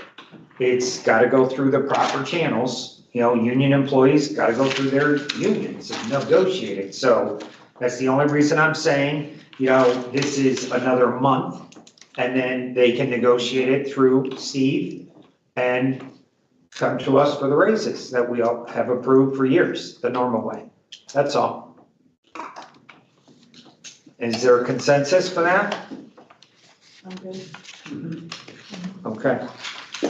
So that's minus 17. And just Steve, make sure when this comes up during negotiations, remind us just to be first, sure. Probate court, she is flat. I think Carolyn McCafferty does a phenomenal job, and I can honestly say, since she has been the probate judge, I have never received a complaint out of that department. And I will say before that, way before that, there were quite a few complaints. People were waiting years to get through probate court. So Tim Keeney, Carolyn, they've done phenomenal jobs and really changed the perception of probate court. On a personal note, I will just say I will commend her, and I'll just perhaps embarrass her. She had come to work at my dad's law firm when she was in school, and they had talked, and he encouraged her to go to, she was in regular school, to go to law school, and she did, and she became a lawyer, and she's a probate judge, and I'd just like to say my dad was as well, and I know that he'd be very proud of her. She's exemplary, she's respectful, and as you say, people really, when they go to that court, are impressed. She really has the judicial temperament and bearing to be a probate judge, and we commend her. Her legal practice too, she's a phenomenal attorney, so, I mean, family law, real estate, what's that? Great real estate attorney too. That's what I just said, but family law too, I mean, she, phenomenal. Somebody you can really feel trusted with sitting down and talking, especially when you're going through a tough time like losing a loved one. Bob? Just a quick question. Sure. Is there revenue in probate at all from other towns or? Yes. That's in the revenue section. What we allocate, it's actually by statute how it's done. So based on grant list, and in the intergovernmental revenue, you'll see second line up from the bottom, 413,800 probate court revenue. I got it, thank you. Yeah, but obviously we're the big fish in the. So I figured that, thank you. Now, that's per population, is how they base that? I'll tell you what. It's like a percent, yeah, it's Oh, a different percentage. Right, because I know a while back, we were talking about, and I'm gonna be honest, I don't remember if it's this time on the council or previous when I was on the council, it all blends together, but we were talking about towns, we supplied probate court, the building, the power, the electricity. I mean, shouldn't we be getting some rent or something. I mean, all the meetings are here, and if they were to go to the Hazardville Institute, which was talked about years ago, they would have to pay rent to use that building. I don't know, I mean, Mike, did anything, you remember anything, or Bob, did you guys ever? No. I can't believe this goes back to COVID days, but. It's really, it's really statutory. Yeah. What we can do. They literally say in there, you can have an agreement, but if in absence of that, specifically, this is how the costs are allocated out to the individual towns that make up the district. Even including rent. Yeah, all that. Then that's just, you just take their costs Let's just and be clear. allocate it out. It's another unfunded mandate. It's a state court system, which is the only one where we say in probate that the towns have to be responsible for it. Most other states it's absorbed as part of the court, but not in Connecticut. And I'll tell you, we're looking with our reorg to make it better. It's a little difficult right now where we have people sometimes limited in disabilities having to go up through the elevator and the stairs. We envision that we, with the change that we've been making, that we would bring them down to the first floor. Perhaps they would take their offices in the town attorney's office, take over the break room, part of the amphi room for hearings. They'd have a vault. We could seal it off. They'd have their own entrance, and it would be much more conducive to the persons who use the service. So I've talked to the judge about it. She's amenable. We've talked to Donald Nunes, and after this budget is done, we'll be looking at those things and coming to the council with a plan. Chris, dumb question. Is that be considered pilot money? Is it? I don't believe that's not one of the enumerated. We can check it. Right, it's driven by, because we can't Right. charge, it's driven by state statute. We are basically, we've developed a beautiful building for it. I don't believe so, but we will look. It's more when they have the building, since they're in our building. I don't know, it's a little different, but we'll look. Michael, you come up with a lot of good ideas for revenue, so we'll look. I mean, it's a way, because pilot money continues to go down. Well, you were right on the other money with opioids, so we'll pursue Yeah, it. and I don't know while we're on it, are we paying, John, for the courthouse? Is that still considered pilot? Do we get pilot value, even though that it's not a courthouse anymore? I'd have to look at what buildings specifically are included in that. So we're getting some money from that? We do get pilot money. I'm just not sure which buildings are actually included in that. There's something in that building. They do the records. Records or Right. records going on. Their IT is moving in there. It's one of the main record storage for the state, court system. Are we getting the sewer fee from the state Yes, for the prisons in full? yeah. That That We was just got another 12 million we settled for. We never recovered from that deal, but anyways. Again, this is the residents picking up the tab. Plan for that building. Okay, all good with the probate? Thank you. Next, we're moving on to the register of voters. It should be a court. I tried to get it. I'm trying. I'm sorry, I'm not. Questions? It's the chief. It's not. I'm sorry, what register? Register of voters. Go ahead, Mike. Yeah, I mean, there was a presidential election and I don't know. Again, this is where I'm sorry, I'm not a fan of early voting. I'm sorry, it's not constitutional in my opinion when you read your handbook. I don't think 49.5 should be lower. I don't see why they're only going down, since it's not a presidential election, maybe there's a primary, maybe there's not. So they had, one of their increases, is the equipment repair and maintenance. And that is they had I'm talking about the electrical work, I'm talking about the workers themselves, John, not the equipment. well, a lot of that is the additional stipends that were approved last fall. Do you know how many workers that, from the 57.5 to the 49.5, how many workers that is between both? I do not know. Can we get that number? Because it should be less since we're not having a presidential election. Sorry. And I'm sorry, I'm not staffing it since the state wants to do early voting and not give us the funding for it. I'm sorry. I'm fundamentally against it. I don't care if it's only a couple grand. What does the state give us, John? 12,000 a year? thought it was 10. That's what they gave us. I think it was 10 last year. Yeah. 10? I thought it was 10. John, can you get that up a little bit, please? Pretty please? Thank you. Look, It wasn't a question, John. I know, Thank you, John. look, there's no choice. Early voting's the law in the state of Connecticut. You have to do it. Then And fund it. well, then, Then listen. fund it. Now, look, Okay, it's the law, fine. no, let's Listen, get into just it. because That's you fine. don't like it, doesn't mean you don't get to make that You- choice. you set the You don't law, sit then there fund and it. say, I don't agree with Fund this it. policy. Okay, thank you. Simple. Fund it. Fund it. Mike, it's only gonna get worse too, because Connecticut just put through a bill they're trying to pass for illegal immigrants to vote. But by the way, again, federal law says you can't have recreational pot, but we have it. If that's what you wanna get into, let's get into it. All right, so what do we wanna do here? Because in 2024, they were 128, which was a non-presidential. In 2025, they went to 180, 179, 166, which was a huge jump. And they're only coming down less than $1,000. And I have to agree with Mike, it's a non-presidential year. So how do we jump up this huge amount of money for a presidential election? I understand we gave raises to them and stuff like that, but, Yeah, minimum wage went up.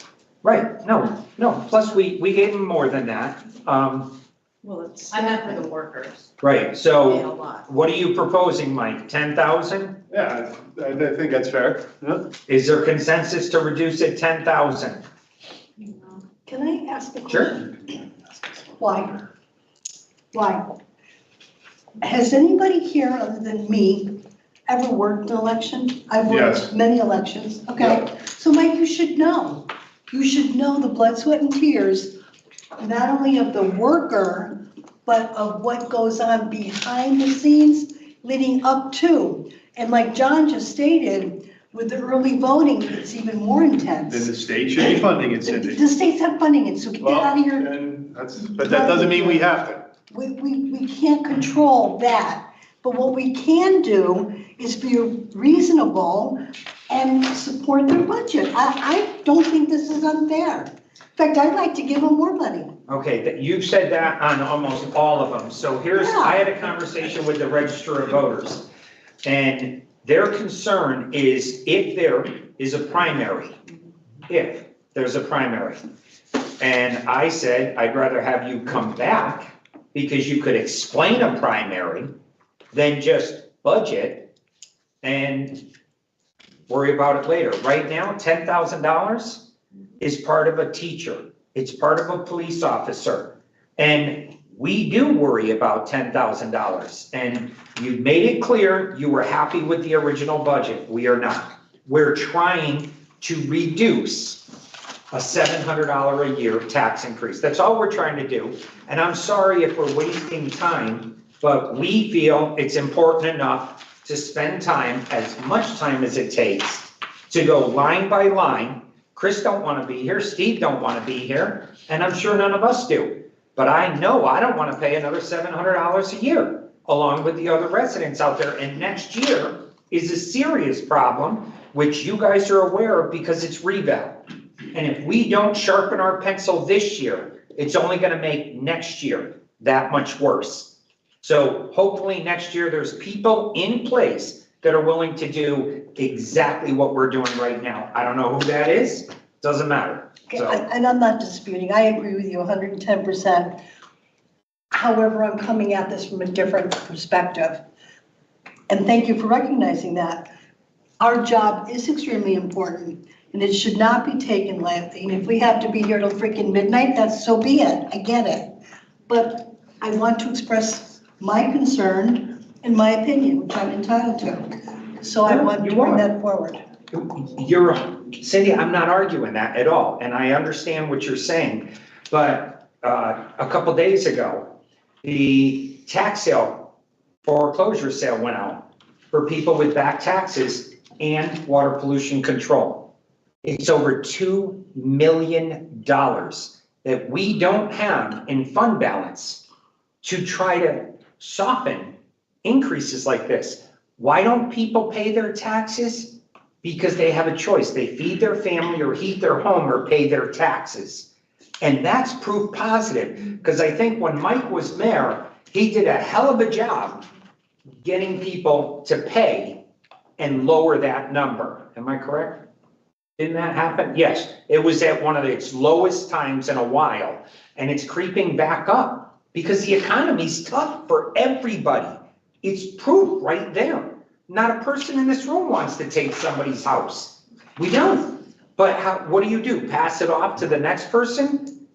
There's got to be a balance, and that's all we're trying to do is find a balance. I understand. We all want to give. We do.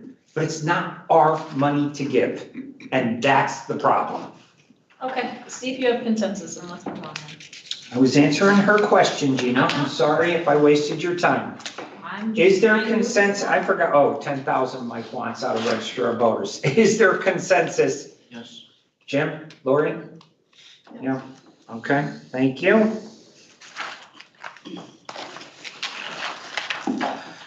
Next, oh boy, this is a big one. We're in trouble here. Oh, sorry, I didn't know Sheila was in the room. This is the town clerk.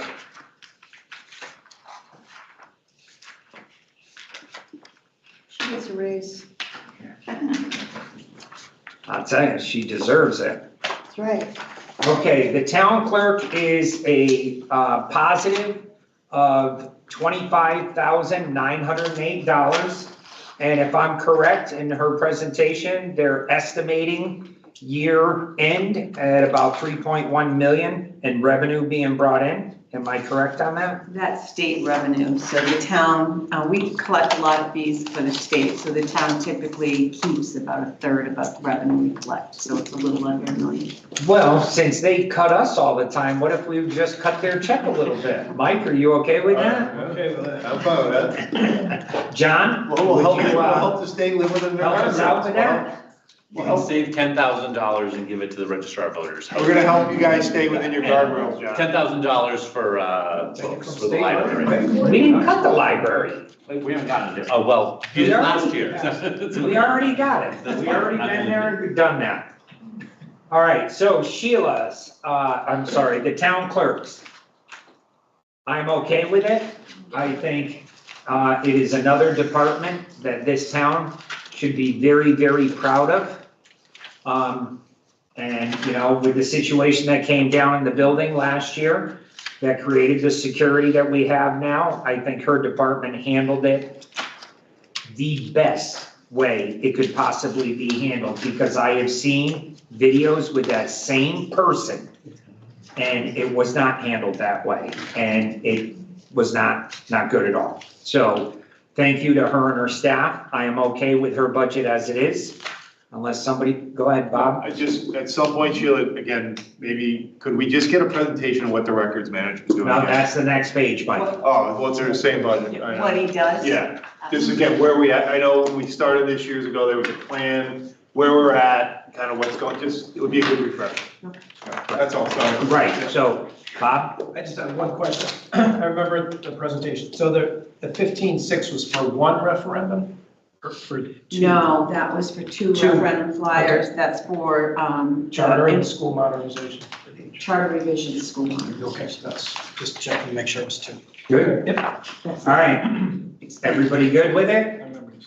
And Mr. Mayor, an unsung hero is Greg, our records management person. He's been here now. We'll get to him in a minute. Well, I was gonna say, as long as I've been here, but I just want to say, when we did the security, and we're looking around, he has a little cubby hole up in the clerk's office. We wanted to move him and give him triple his space to accommodate and reflect what he does. And he said, no, I'm content here, I'm more efficient. And that's just the kind of person that he is, and I want to commend him. for That's all not his why years. he don't want to move. He wants to be near. No, you see all the goodies that they bring into her office? If I was in there, I wouldn't want to leave either.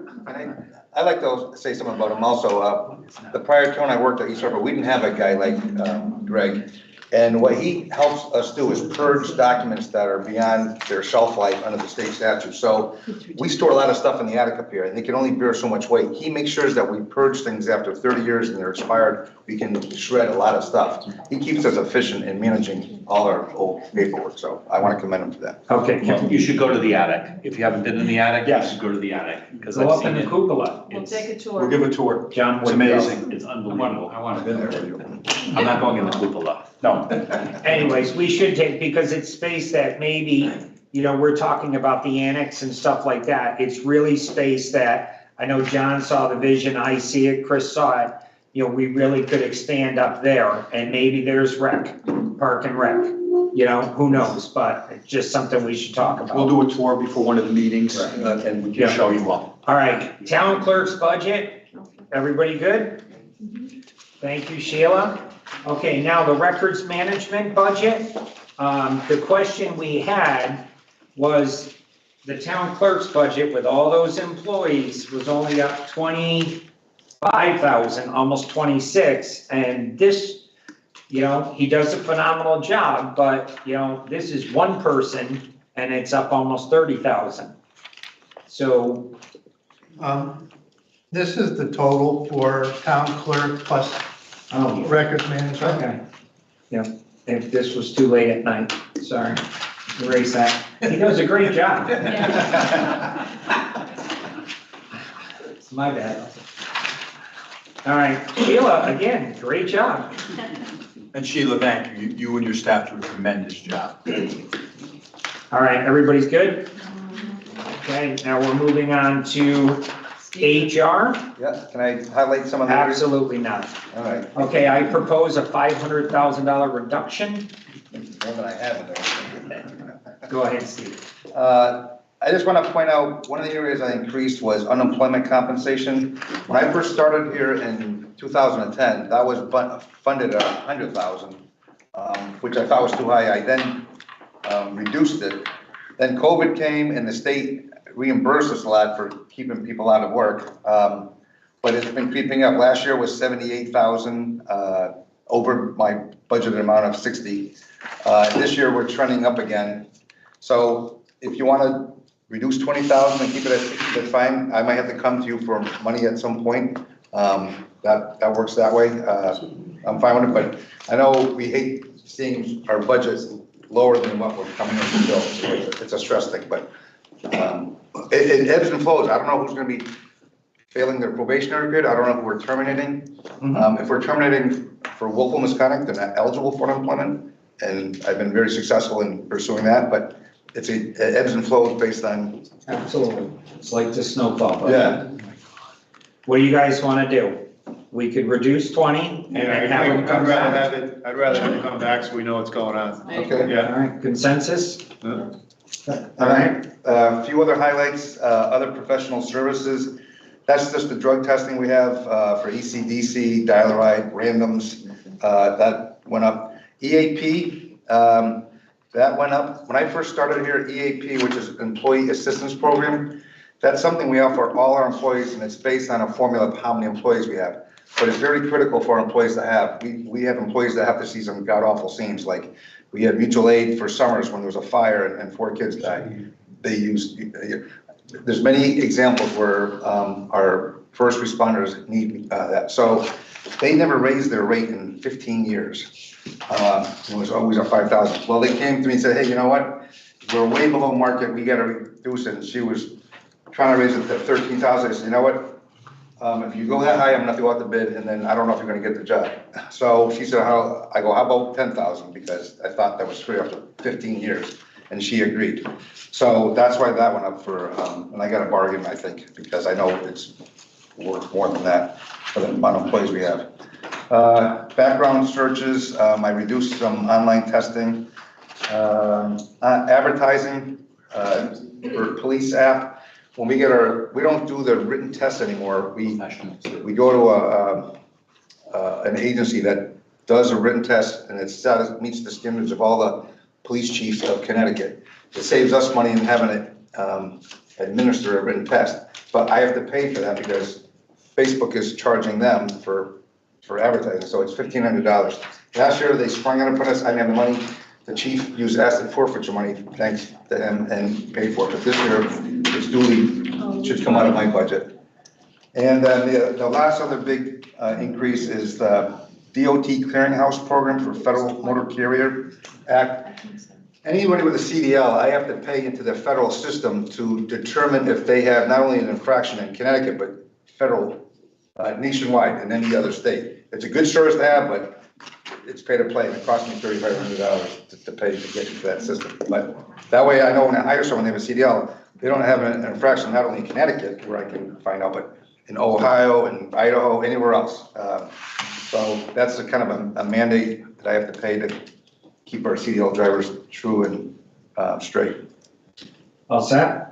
Yes. Okay, everybody good with the 20? Go ahead, Mike. Sorry, Steve, where's the EAP? I apologize. EAP, it's under other professional services, Other. 53. 53, It's under section page 53. 21. Oh, okay, got it. So, sorry, Steve, doesn't our health insurer pay also provide that service?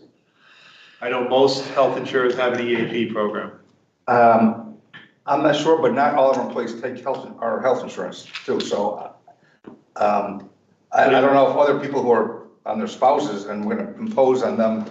We might want to just look at that, not suggesting to Yeah. change it, but I think it's important because there's supposed to be rules of engagement.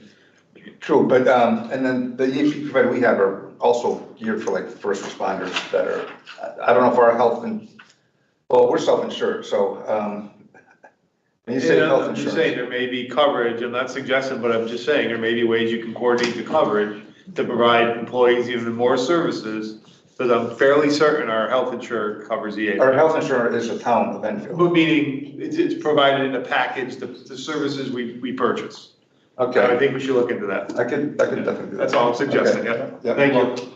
All right, good. Yeah. I just had a quick question. Good. Oh, I just had, advertising. Yes, $300, I was curious what you're advertising. that was the police app, it's called. It's a, Oh, okay. that's where I got my police recruits from. Okay, They didn't used gotcha. to charge us, but now they're Now charging they us. are. Okay, gotcha, sorry. Jeff. I'm good. So my question's along the same lines. I mean, we have 101 of 102, right, filled for, on the police side. Do we have an open process right now that we need to?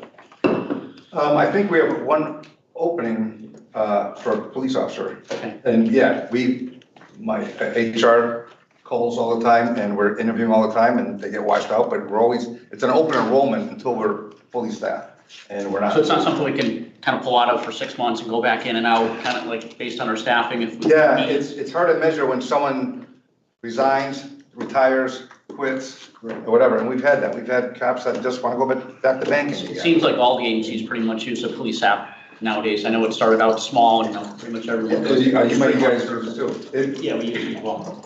It's a good, it's really efficient, I must say. But Takes away a lot of the headaches. that I used to go have, here. just for everyone to know, I remember being at Enfield High School having 800 applicants in line to administer a written test.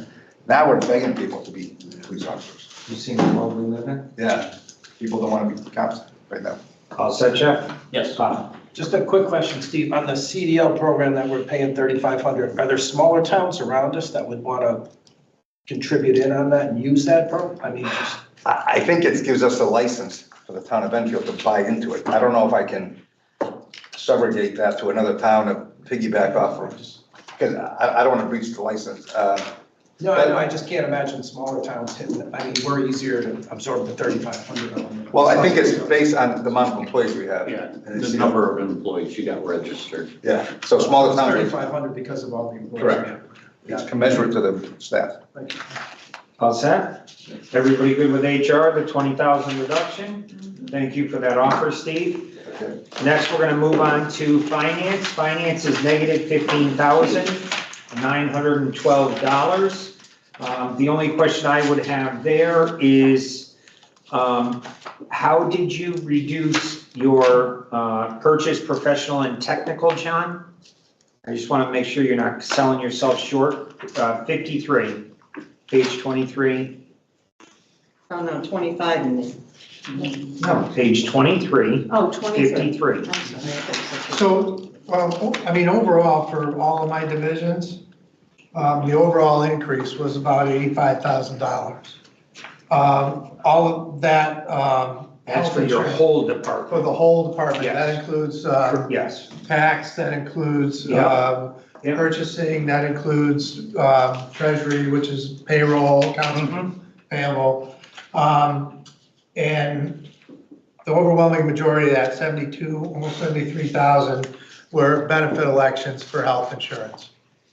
Some of the things I offset, audit fees increased. Some of the other things that I did decrease were other professional expenses. So that was stuff that outside assistance in assessor's office, and also professional development, mainly in the assessor's office, which is not, they are not going to as many things. Right. All right, I kind of wanted to hit individuals because there's a big change in 2 of your departments. Okay. So is everybody okay with the first, finance administration? It's negative 15,000. Go ahead, Bob. It's actually a plus, Ken, just because the audit was in there, right? Isn't there additional audit in there that we? No, the audit's under town council. He's talking about the 30 grand from 120. 30 grand. My Right. audit, Just to is, clarify. the regular town audit was moved into this. I think Brian Chodkowski did it a few years ago. That increase it's just basically the amount that was,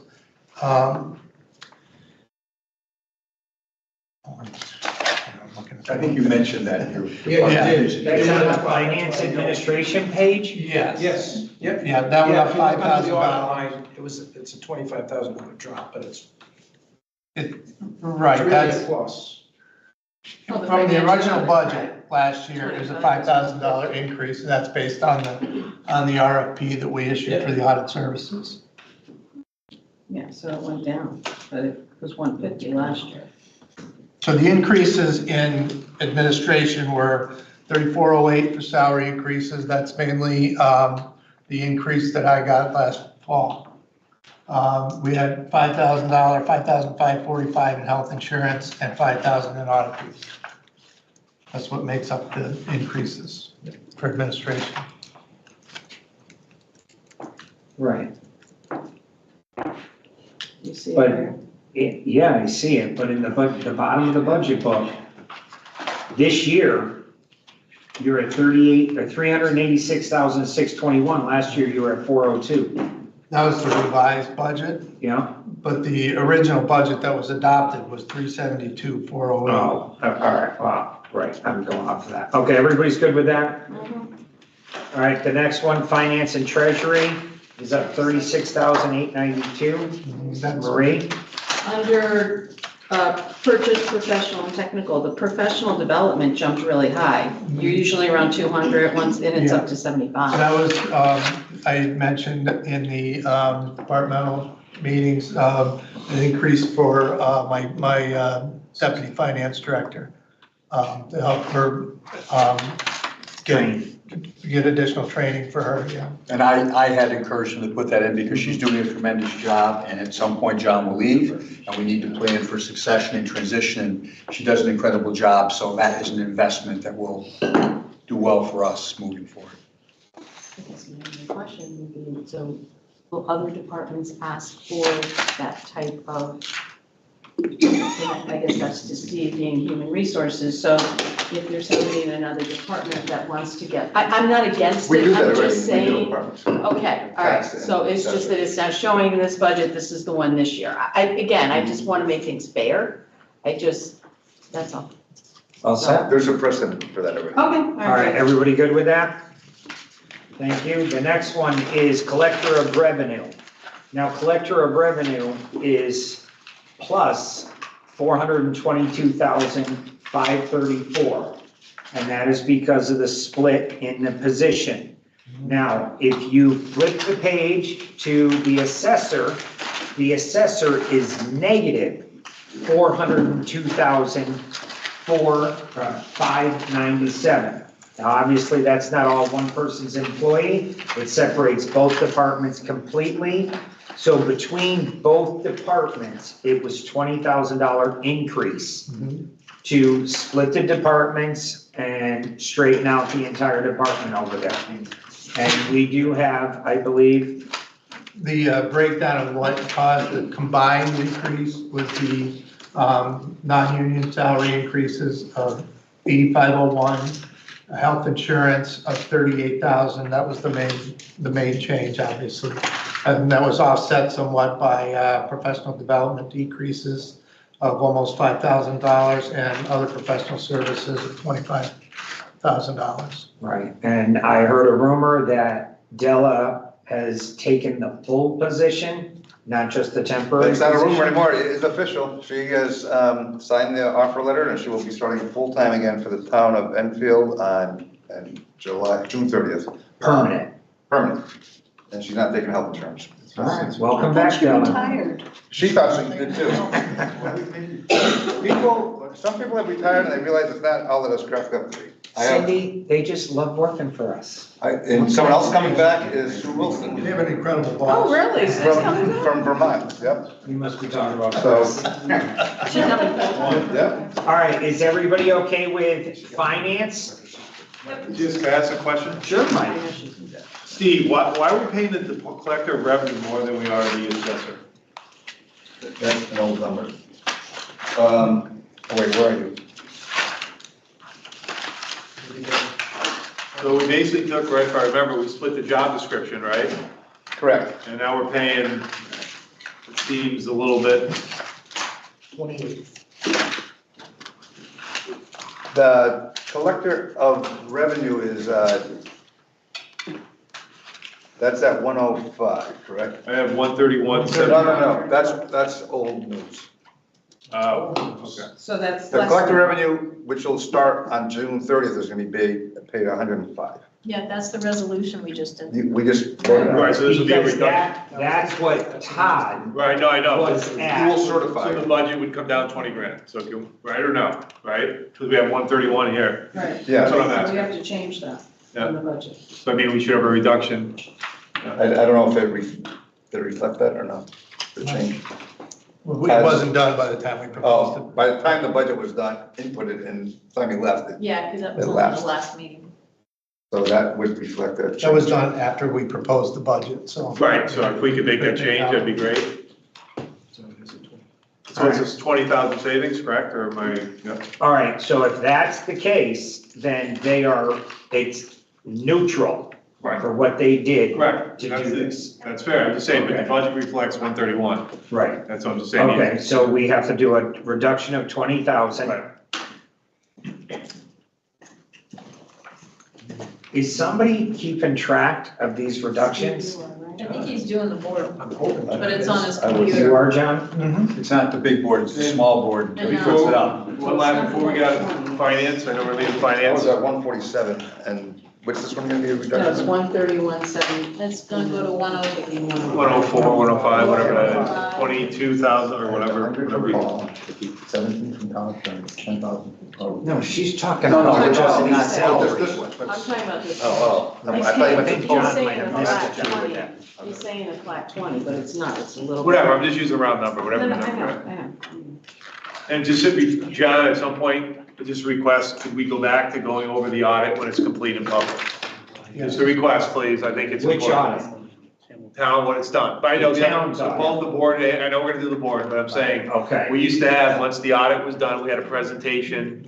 I'd like, if we could go back to that, thank you. All right, so everybody's good with finance, the last page would be general services. So, we're in good shape. Thank you very much.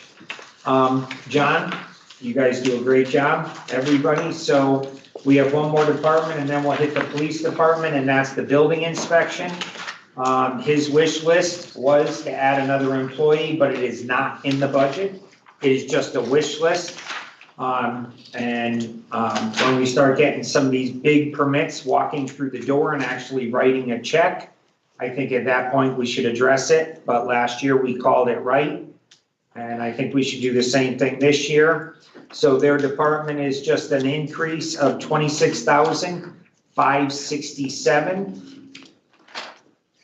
And I just wanted to put it on your radar, so once again, if we do come in later, people say, why didn't you put it in your budget? And this is why I asked every department director, if you needed it, make it a wish list, we'll get it on the council's radar. So if we need to, we're familiar with it and people won't say, why did we address it now? We are addressing it now. Yeah, and the gist of this increase obviously is salary and benefits. I mean, the benefits are insane this year. So, everybody okay with it? Mike, I can't see him. Yeah, yeah. You're good? You good? Yep. All right. Thank you. Well, as Perfect usual, time, the Chief. chief, yeah, impeccable Thank timing. you. I feel like we're at an old English banquet table and I'm staring all the way down here. Have a cookie. I appreciate the offer. I'll let you know in about 20 or 30 minutes whether or not I'm entitled to a cookie. You wouldn't know it, but he does have a sweet tooth. I do. I do. Okay, so we'll start off with, we did CIP last night. I don't know if you saw it. We I did. funded all the cameras, walkie-talkies, radios. And we did remove the cars with the intention of exactly what we did this year. Let's get what we have ordered in and hopefully we find a deal like we did last time. Keep an eye out because we're always open for the deal and thank you very much for that. So we have a few questions on the budget. Jeff, do you want to take this? Sure. Go ahead. Absolutely. Chief, good evening. Sure. So, this is my first budget cycle, obviously. But I'm guessing that in the past, you've probably been asked, as a police chief, any police chief has been asked about the topic of overtime. It was a concern that was brought up at the public hearing by one of the citizens the other day. One of my constituents grabbed me and asked me after your presentation, Chief, that you gave last week, great presentation, by the way, mentioned the fact that if we're fully staffed, why do we have so much overtime? I'm not naive to think that there's not going to be any overtime or you can completely eliminate it, obviously. In the 911 business, no matter what staffing you have, there's going to be certain emergencies and certain things we can't plan for. And that's the nature of the business, 24/7, 365 days a year. So budgeted is approximately about $800,000, a little under $800,000 for overtime. What page are you on? This is page 50. 35. I'm sorry, 35. You're close. I guess my question would be, is that for overtime, what's the percent that is allotted, or you can predict that'll go toward patrol division as far as those mandatory minimums? You have to fill the 7 on first shift, patrol units, 7 second shift, and 6 on third shift. So thank you for the opportunity to address this. The first point that I would make, and I do appreciate how you set me up for it, but let me provide clarification. This was a slide, and I know that because I'm looking at it. I currently have 101 of 102 authorized positions filled. So remember, I described that as the best of times the last time we were together. I had 81 available bodies. I am down 21 people. So the answer, and I'm sure the constituent asked very appropriately, but the answer as to why I spend overtime to satisfy shift shortage is because 1 position's unfilled, 7 are in the training academy, 4 in the field training program, 2 are FMLA, 2 are on-the-job workers' comp injuries, 2 are extended sick leave, 3 are military activations. We have learned since we were last together that 1 officer is being extended for another year. He's been gone for 1, he's being extended for another 1. And a lieutenant that I have, although he is trying because he's done a number of deployments already, he's satisfied his obligation, he's been noticed that he's going to be deployed. So it's this constant hemorrhaging of the people that I have that are actually available to work. We're working with HR. They're being very helpful on an employee that we have out seemingly long-term OJI type injury. So I appreciate the 102. Please understand that it's 81 or less than 81 as I sit before you today. The number that I have spent thus far for overtime in the slide that I shared with you represented in shift shortage $563,636.45 in overtime. And that number is driven by my need to get to 7, 7, and 6, plus a supervisor within the patrol contingent. Those bodies that I'm missing is what causes that shortage. The number of 779 certainly does allow me to cover the shift shortage overtime. But for example, when we spend overtime for the Scannick River State Park, when we spend overtime for a DB investigation, when we spend overtime for a fatal accident, when we spend overtime to guard a prisoner. As I know you know, when a prisoner can't be arraigned because the court won't take them, we're doing 24/7 at Hartford Hospital, St. Francis, until the court's willing to take them. Last week, I had to send 2 of my officers to Milford Hospital to watch a prisoner that we had a warrant for, so. And presumably 24/7 until the person was ready to go? Correct, yeah.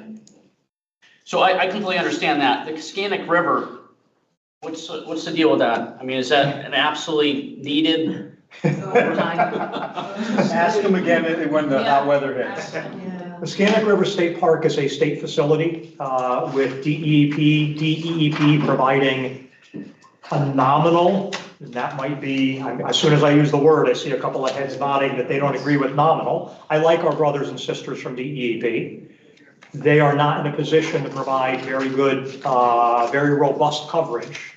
This results in significant traffic and parking complaints from your constituents, our residents, all along that area. So at the direction of the council, for as long as I've been here, and I believe even longer than that, the town has directed that on weekends and on the 2 summertime holidays, that be staffed with an Enfield officer to try to keep traffic and parking under control outside of the Scannick River State Park.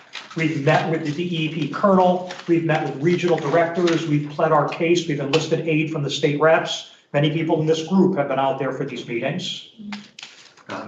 That detail there, is there anywhere maybe You should schedule, perhaps, excuse me, Yeah, Jeff, go but ahead. perhaps we should, I know, is it, the colonel's still Chris? Lewis, and he's very accommodating, and the commissioners come out. I think we should schedule it again this year and revisit it. Maybe we could do it right away before Memorial Day. We'll invite all of our state reps. The mayor usually comes, Carol Hall has always come, Senator Kissel, and anybody from here that would like to, so we can sort of get the scenario down for how we're going to proceed this summer.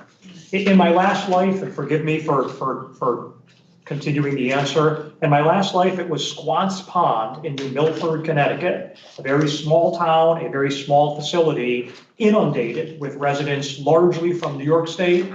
We get a lot of folks from Massachusetts that come down. It causes a lot of consternation amongst your residents and constituents. I have staffed that solely at the direction of the town council. All right, so you said you have how many, 81, 82 officers that are available? I have 81 right now, sans, I know we have 1 or 2 that are preparing to separate. One's going to retire, one's going to go to the state, but I have 81 right now at the PD. And how does that compare with previous years? So like 20%, is that something you can always kind of predict, give or take, that around 20% you're always going to be short? Yes. So when you have 80 officers given to you, 70, 100, about 20% of the authorized strength is going to be. But this isn't totally out of the ordinary though. No, and the overtime number is not out of the ordinary either. It creeps up as the pay rate creeps up. But that number is largely been in that range for as long as I've been here. And yes, my fill rate has never been this good. My number of available bodies that's pretty typical.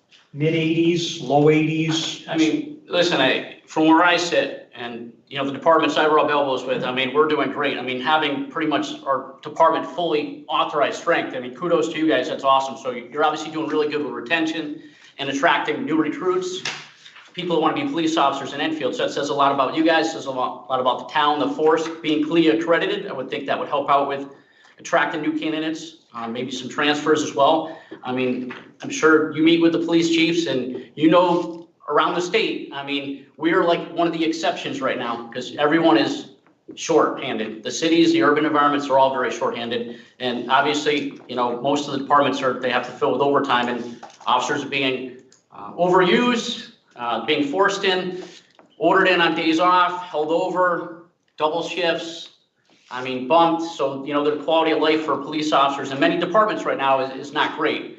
As far as the way you guys fill overtime and manage it, we talked about kind of a bumping last time around. So we do have the ability to bump. I was speaking to That's a management decision that's collectively bargained, correct? in the contract. I was speaking to a relatively junior officer yesterday. I commented that it was great to see him on the day shift. I hadn't seen him in a while, and we refer to it as a force. And he sort of said, well, chief, thank you, I'm here on a force. So it was okay, it's kind of now socially awkward as I thanked him for being here and told him it's great to see him. And then he shared with me that he was there because he was forced to be there. Yes, yes. Do you have a number of how many bumps we do on a regular basis, per week, per month? And we do a lot of it. And now listen, I'll preface by saying this. I understand the bump. I used to be privy, I used to get bumped 2-3 times a week sometimes over my first couple of years as a junior officer. So I get that completely. And I also understand if you bumped a guy, let's say Officer Smith, hypothetically this week, and he's faced with possibly 2 more bumps next week. Well, you know what, that quality of life, sleep cycles, eventually if you keep going that way, that route, that officer's gonna be like, you know what, I don't know if I wanna be a police officer in Enfield anymore. So you kind of run the risk of that, you gotta kind of keep a balance. So even if you bump the officer this week, and next week, he's maybe faced with 2 bumps, maybe one out of those 2 shifts, you try to fill for the overtime, and then you only bump him once, because you gotta be cognizant of, the officer's health, well-being, and I appreciate that thought. not run them ragged. So I know there's a balance with it. There is, and I appreciate that thought. I would follow up a little bit more. Please realize the only situation where I can bump is where I happen to have another shift that happens to be 1 above minimum. If I've got an opening on days and eves is 1 above minimum, or mids for that matter, that's an easy bump. But if mids and eves, after vacation time and FMLA and training days and whatever, if those shifts are already at minimum, I don't have anybody to bump into that shift. So I would say a couple times a week, that's a number off the top of my head. Not always the same officer usually? No. Okay, It so gets when you spread bump, out. is it always junior, or can it run through the ranks? It's the junior officer on the shift that happens to be fat, is the phrase that we would use, yes. If it comes down to a 4, we'll offer it to the senior guy to see if he voluntarily wants to make the bump, and if no one wants the bump, then it goes to the junior person by force. And I would kind of be interested in knowing, like, how many bumps you guys have done, how much is that saved for overtime? It varies week to week based upon how available the bumps are, Counselor, but we can get you that number. But it does vary. The schedule is so robust, but it varies week to week depending on how many spares are on a shift. And then sometimes we want to avoid bumping that spare, because if it's a Friday night and the spare is on evenings, we now bring evening shift down to minimum. And if one person calls out sick on evenings now, it causes an overtime shift where otherwise it wouldn't have. So we're trying to balance that. No, I understand that. I'd just be interested in maybe knowing in the last year, roughly, there's got to be records. Oh, yeah. Everything's electronic. How many bumps and maybe how much money that saved for overtime. Sure. So when my constituent comes to me and says, hey, this is the overtime budget, I can also listen, because we did some bumping, some management, kind of moving stuff around, floaters. I want to assure you that part of my daily visit with the captains, overtime is on our daily review of the weekly overtime roster and where we could avoid any overtime expenditures. Any suggestions, ideas that you guys have talked about, on sharing that maybe we can do to reduce even a little bit more if we had to, knowing it's a very, very tight budget and we're trying to reduce a little bit everywhere? I'm sorry, within overtime or within the budget at large? I'm just focusing on the overtime part. There may be some questions about the budget part, but the overtime part. The difficulty is that every one of these expenditures is legitimate and justified and approved when it is made. Everything requires supervisory approval, everything. There's nobody who's unilaterally putting in for overtime and saying, I've got it, I'm good, right? A boss has always got to say that's warranted, that's appropriate. But pennies become dollars, and dollars becomes thousands of dollars, and before you know it, we're looking at a shortage of $500,600,000. The portion that's reimbursed is almost like not a part of the discussion. Click it or ticket, roving DUI enforcement, some of those things, it shows in my overtime account. It's not overtime, it's passed through on state money. Realize, and I think this is very deceiving, that there's about 1/10 of the overtime budget that you're seeing that's not overtime. It's the contractual holiday pay. But because it's paid at the overtime rate, it gets coded in as overtime. I broke that out separately on the slide that I showed you previously. I have to backfill for crossing guards. I have to backfill for SSOs. That's not a lot, but those are necessary expenses. Major DB investigations, fatal accident investigations. It's certainly, here's an example, and I don't want it to strike too close to home. I don't want this to be spicy. But when there's a concern about safety and security at a town council meeting, I'm the first one to want, and Mr. Bromson's I'm the first one to suggest, and Mr. Bromson is hugely supportive. Listen, I think you might want somebody there because we don't want your meeting to become disruptive. Well, that's not a lot of money, but over the course of the year, those start to mount up. The Scannick, previously the Thompsonville walking patrols. We spend a lot of money for the 4th of July celebration. There are places, but. And Council, to the chief's credit, every single time, one of the things that makes us a great department is the amount of investment we make in our personnel, the amount of training we give our personnel. And the chief sets the tone every single time one of our personnel requests any out of the mandatory training, any type of, training classes that they want to attend that's not mandatory. The first thing we do in every last line in the chief's email is it needs to be overtime considered. And the first thing we do is look at the roster to make sure there's not going to be an overtime impact on the roster. Right. To send our personnel. If the training is directly to the post-credits continuing education that's needed within the. That's 3 year. mandatory. Absolutely. I completely understand that, but if it's arbitrary training where someone wants to do a week, That email it's from going the to chief cost, down. in 4 of the 5 shifts, it's going to cost overtime. Right, it's not worth it. As much as they want it, as much as it's a good thing. Right. Now if you can backfill 4 of those shifts, Yeah. it's only going to cost 1, so you're paying the officer's Right. salary go to training, but you're not really paying much to backfill. So I completely understand that. Listen, so understand, I appreciate the explanation. I'm being asked questions by constituents. They look at the police overtime. It's always asked about in Hartford. It's asked about for me, believe me. It's asked about pretty much any police officer. It's always front page of JI, Hartford Current, and Appleton's every year. So I want to make sure I have information so I can pass back. Sure. People that are But again, asking part of me in my town council role. When I meet with the captains every day, we go through our training requests. Again, every last line from the chief it's approved. It needs to be overtime considered. And we look through the roster. We do everything we can to avoid paying the overtime. Sure. And Chief, you mentioned the only way to kind of maybe even reduce that was you would have to shuffle some of your specialized unit people, right? And kind of put them into the patrol force to kind of reduce that. The funny thing is, and I'm sure you've seen it as well, in general and in your own agency, right? That whenever there's a discussion, whenever a new chief shows up, there's grandiose ideas about the things we're going to do. We're going to put more boots on the ground. We're going to put more people on walking patrols, not us, but in the bigger cities. I don't have a ready reserve sitting in the back room.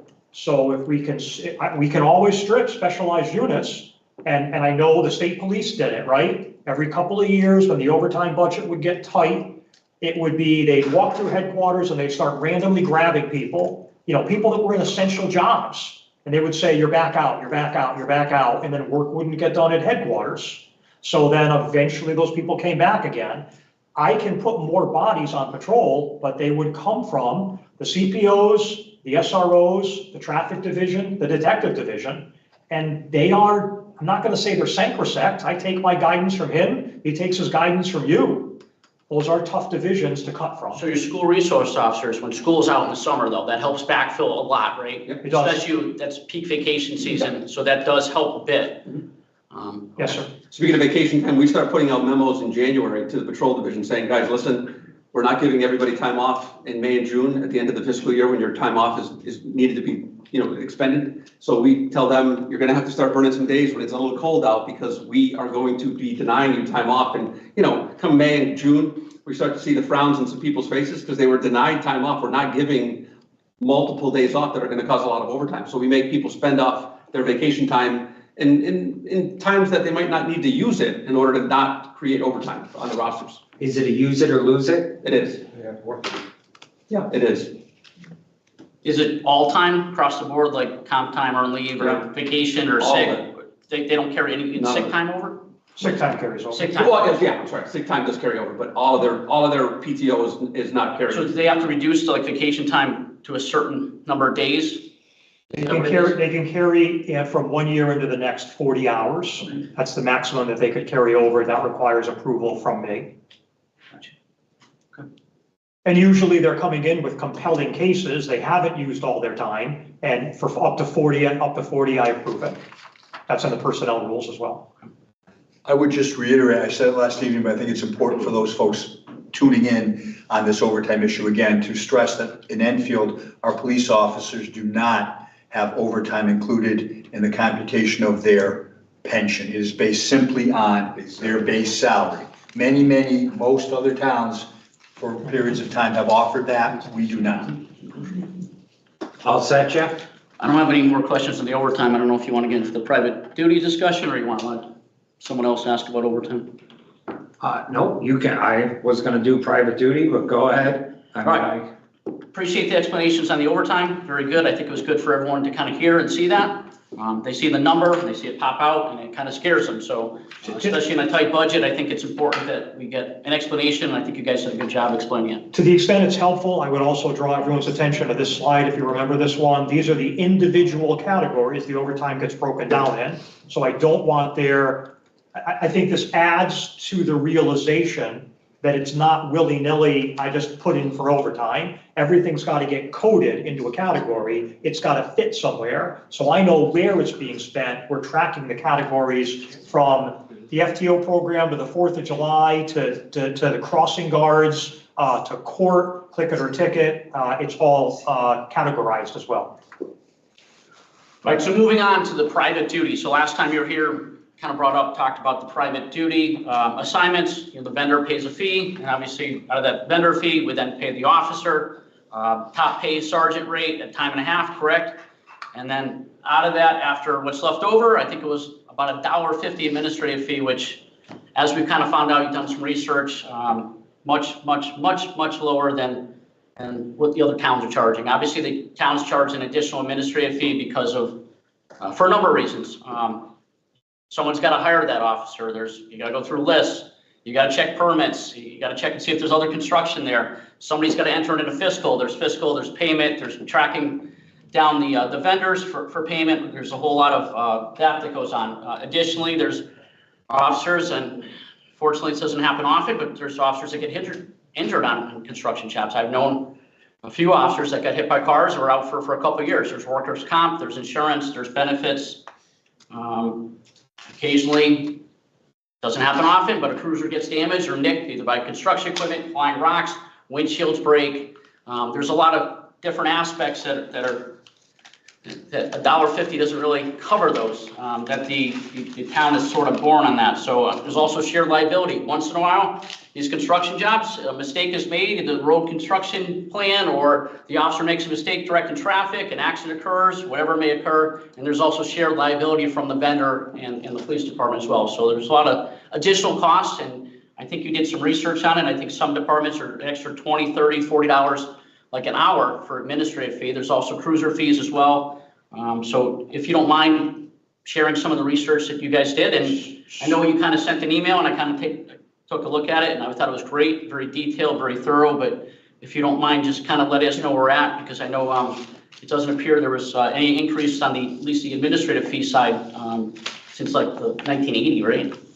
So I believe it was distributed, yes? Yes, and I will just note, I think it was a good suggestion made by Gina, that perhaps we refer this at the appropriate time to the Public Safety Subcommittee to follow up on it. And I think that's. I don't even think we need to. Oh, okay. We're second to the bottom right now in the whole area he's proposed. Eliminate the cruiser fee and raise it $30, which still keeps us lower than the top. And we start recouping some of our money. Making $1 an hour off of the private duty is ridiculous. Listen, I don't have a problem with you raising those fees. I have a problem with the picking and choosing of raising of fees now here, where you have made it very clear that there is a process to do this with a referral to the subcommittee. The subcommittee talks about it, makes a recommendation, comes to the town council, then the town council votes on it. Now you want to wipe all of that away and just do it here. That's what you're saying. You want to not go through the process that we do for every other fee and every other. What fee? What fee Any have other I fees, sent? permits, fees, any other things that we have Name always looked one at? that I've sent to a subcommittee, Gina. This is a revenue I'm saying this is stream. what we've always done. Okay, so And you made you clear that- always did. No. As you far made as it money clear that goes, you- we're in budget right now. That's not- We are losing money on these private duty jobs when a higher end officer does it. Because you can't tell me making $1 an hour covers the administration cost alone of billing out the job. I never said that. I understand. So right now, under revenue, we can create, I did the math, and it'd be about 130 to 150,000 that we could generate on private duty jobs by raising the fee that hasn't been raised since 1980. We're trying to wrap up the budget now, and if we can't add above a revenue stream in this budget, I don't know why it needs to go to a subcommittee. He sent the paperwork today. We all reviewed it. We're at the bottom tier in this section of Connecticut. So let's get up to the, and I don't even want to go mid, we're top police department, and we ask about the Scannick River. The state police don't come to Enfield because they don't have to. They know they're in great hands. The highway, they might as well just stop coming down towards Enfield because 90% of the highway is taken care of by the Enfield Police Department. Would you agree? Chief? I think that emergencies that occur on the highway, we are regularly sent up there to help out. I think the majority of the actual written case numbers are still taken by the state. They're just taking a while to get up there because we are so far flung from closer to the center down in Hartford. So a qualified yes, a qualified no. When they need spike strips, they send you guys up, right? Well, When they need the car stopped. When they need the car stopped, we'll take care of business. So would you be comfortable raising it from $81 to 110? So I will certainly go with whatever direction or number the council wishes. The only variable, and I did reference this in the memo, you will recall, and this precedes me, I understand that this had something to do with a roads referendum years ago and a concern that the PD was then priced too high. DPW became involved. They wanted to be able to use flagmen. The police, I mean, Mr. Bromson's nodding. He was here. I was not. Deputy Chief would have been here. At that point, a research project was undertaken, and there were roads that were designated in town as roads that an officer had to be on, and all the other roads a flagman could be on at the vendor's request. So there is a tipping point, and listen, I had recommended $25 above sergeant's rate. I'm not adverse to 30 if that's the direction the majority wants to go. There is going to be some point where you're going to tip out because the number is becoming higher and vendors would want to use a flagman. So that's a decision, and I don't know that answer. I don't know that any of us could know that answer. Can I make a suggestion? So if we are going to implement it, what I would suggest is 2 increments. July 1, go up half, and then wait to January 1st, go up the other half, give the vendors time to kind of absorb, the increase, even though it's right in line with all the other towns, and these vendors work in the other towns, and they're used to paying those rates, if not higher, so it shouldn't be a surprise to them. And it's not like Enfield's charging, way more than everyone else, because we're not, even with the increase. But if it's gonna be 100, 110, I would say let's try to do 2 separate increments over the course of 6 months. So at least that would be my suggestion that I would throw out there. Again, I don't have necessarily, in theory, an issue with this. I don't understand why this doesn't have to be a resolution. I don't understand how we can arbitrarily raise a fee here and without a resolution on the council floor. Well, if there's consensus tonight to do it, the resolution will be on the council floor Monday night. But if there's not consensus, we don't put it on the agenda. Okay, we're thinking out of the box, so I would ask you and everybody, come up with ideas other than raising taxes. One idea. All right. I'm asking Gina. Listen, and I'm asking a question, right? So if you want us to talk and come up with things, and then when I do speak, you have a problem with it. What did you All I'm come doing up is with? I'm asking a question. We need to follow the policy. We have to follow the procedure, right? So, fine. raise the rates if that's what you want to do. If you don't think it needs to go through subcommittee, fine, don't send it through subcommittee. It's not my subcommittee anyway, but it has to be a resolution. You can't just say, we're going to do that here and end it. It's got to go via, unless somebody tells me I'm wrong, I'm pretty sure it has to be a resolution. That's it. All set? Do what you want. Did you have your hand up, Cindy? I did a while ago. Go ahead. Thank you. I'm not going to get into the weeds. And thank you for your questions, Jeff. They're very direct and to the point. But I have to say, we're very fortunate here in Enfield to have the stellar police department that we have. I think everyone will agree with that. And this council person has no desire to touch what our chief has put together. That's my opinion. And I have to agree with Gina that any type of policy change, I believe, must go to have a resolution, but in addition, and I think it was talked about in email, to go to the subcommittee, government subcommittee for discussion and then brought forward. I think this knee-jerk reaction, and I understand we need to think about reducing the budget, if you will, but I think we need to be a little more cautious in that respect. That's just my opinion. Thank you. By raising our rate to a normal rate is being cautious. You know what, Ken, I'm gonna be honest. Everybody knows I have no filter, so I'm gonna come right out and say it. If we need to raise taxes to maintain our infrastructure, our public safety, our, public works, then that's what we do. That's what we do. Right. People that are approaching me at Stop and Shop and Kohl's and on the street are asking me, why aren't you thinking about, raising taxes to pay for things? We want things paid for. And I'm not saying we need to be crazy about it. I'm saying we need to be realistic. We need to be logical and sensible. And I get the idea of thinking out of the box, but I think we need to just stop, take a deep breath, and understand what we're, doing and how we're going to get there. Okay, well, I totally understand what we're doing, and I think most people in the room do. You count We're six. trying to get our rates Yeah, you got from six. I get it. 1980. No, back up. We're trying to address rates that were set in 1980 to 2025. And everybody watching right now is saying, how did it go so long?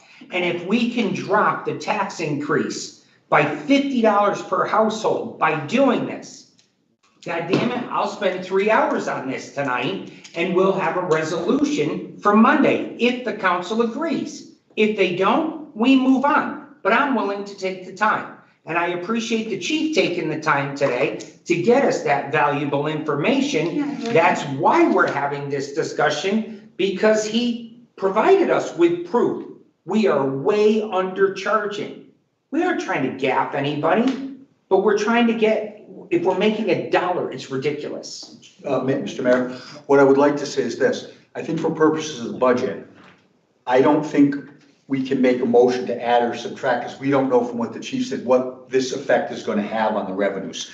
So the place, as you said, if there's a consensus, we would have to do it by resolution, just like the field policy and buildings, we're going to look at all of those. So I think the consensus here is, yes, we should look at it and raise it, but I think it has to be implemented through resolution. I don't think there's any vote we can take though, right, John, to estimate an increase in revenue, given what the chief said. Some may choose not to use us and use flagmen. So I think we don't want to put it into revenues when it's speculative. And I will just say too, chief, you'll have to look, but it has been looked at since the 80s. When he talked about it, this came up, I think after that, in regard to the dollar amount for the cruisers and also what we're charging, and we adjusted according to the road jobs because we were losing money because we were too high. So I think if there's a consensus, we can't do it. I don't think, unless John, I guess you could increase revenues, but I think that would be speculative. So I think if there's a consensus to do it, we should do it. We'll get a resolution, we'll have it ready and, for Monday. But I think we have to amend the policy that's in place. We can't do it by adding it to the budget. Well, John? The revenues for extra duty jobs, okay, that we bill to our vendors or the vendors who requested, all that money and the expenditures for the police overtime that we pay go into a separate fund. So the net revenue over expenditures that we have from that's we take that money and use it to pay for, we were paying for the lease service for cruisers that we had purchased a few years ago. We were paying down the annual lease service using those funds.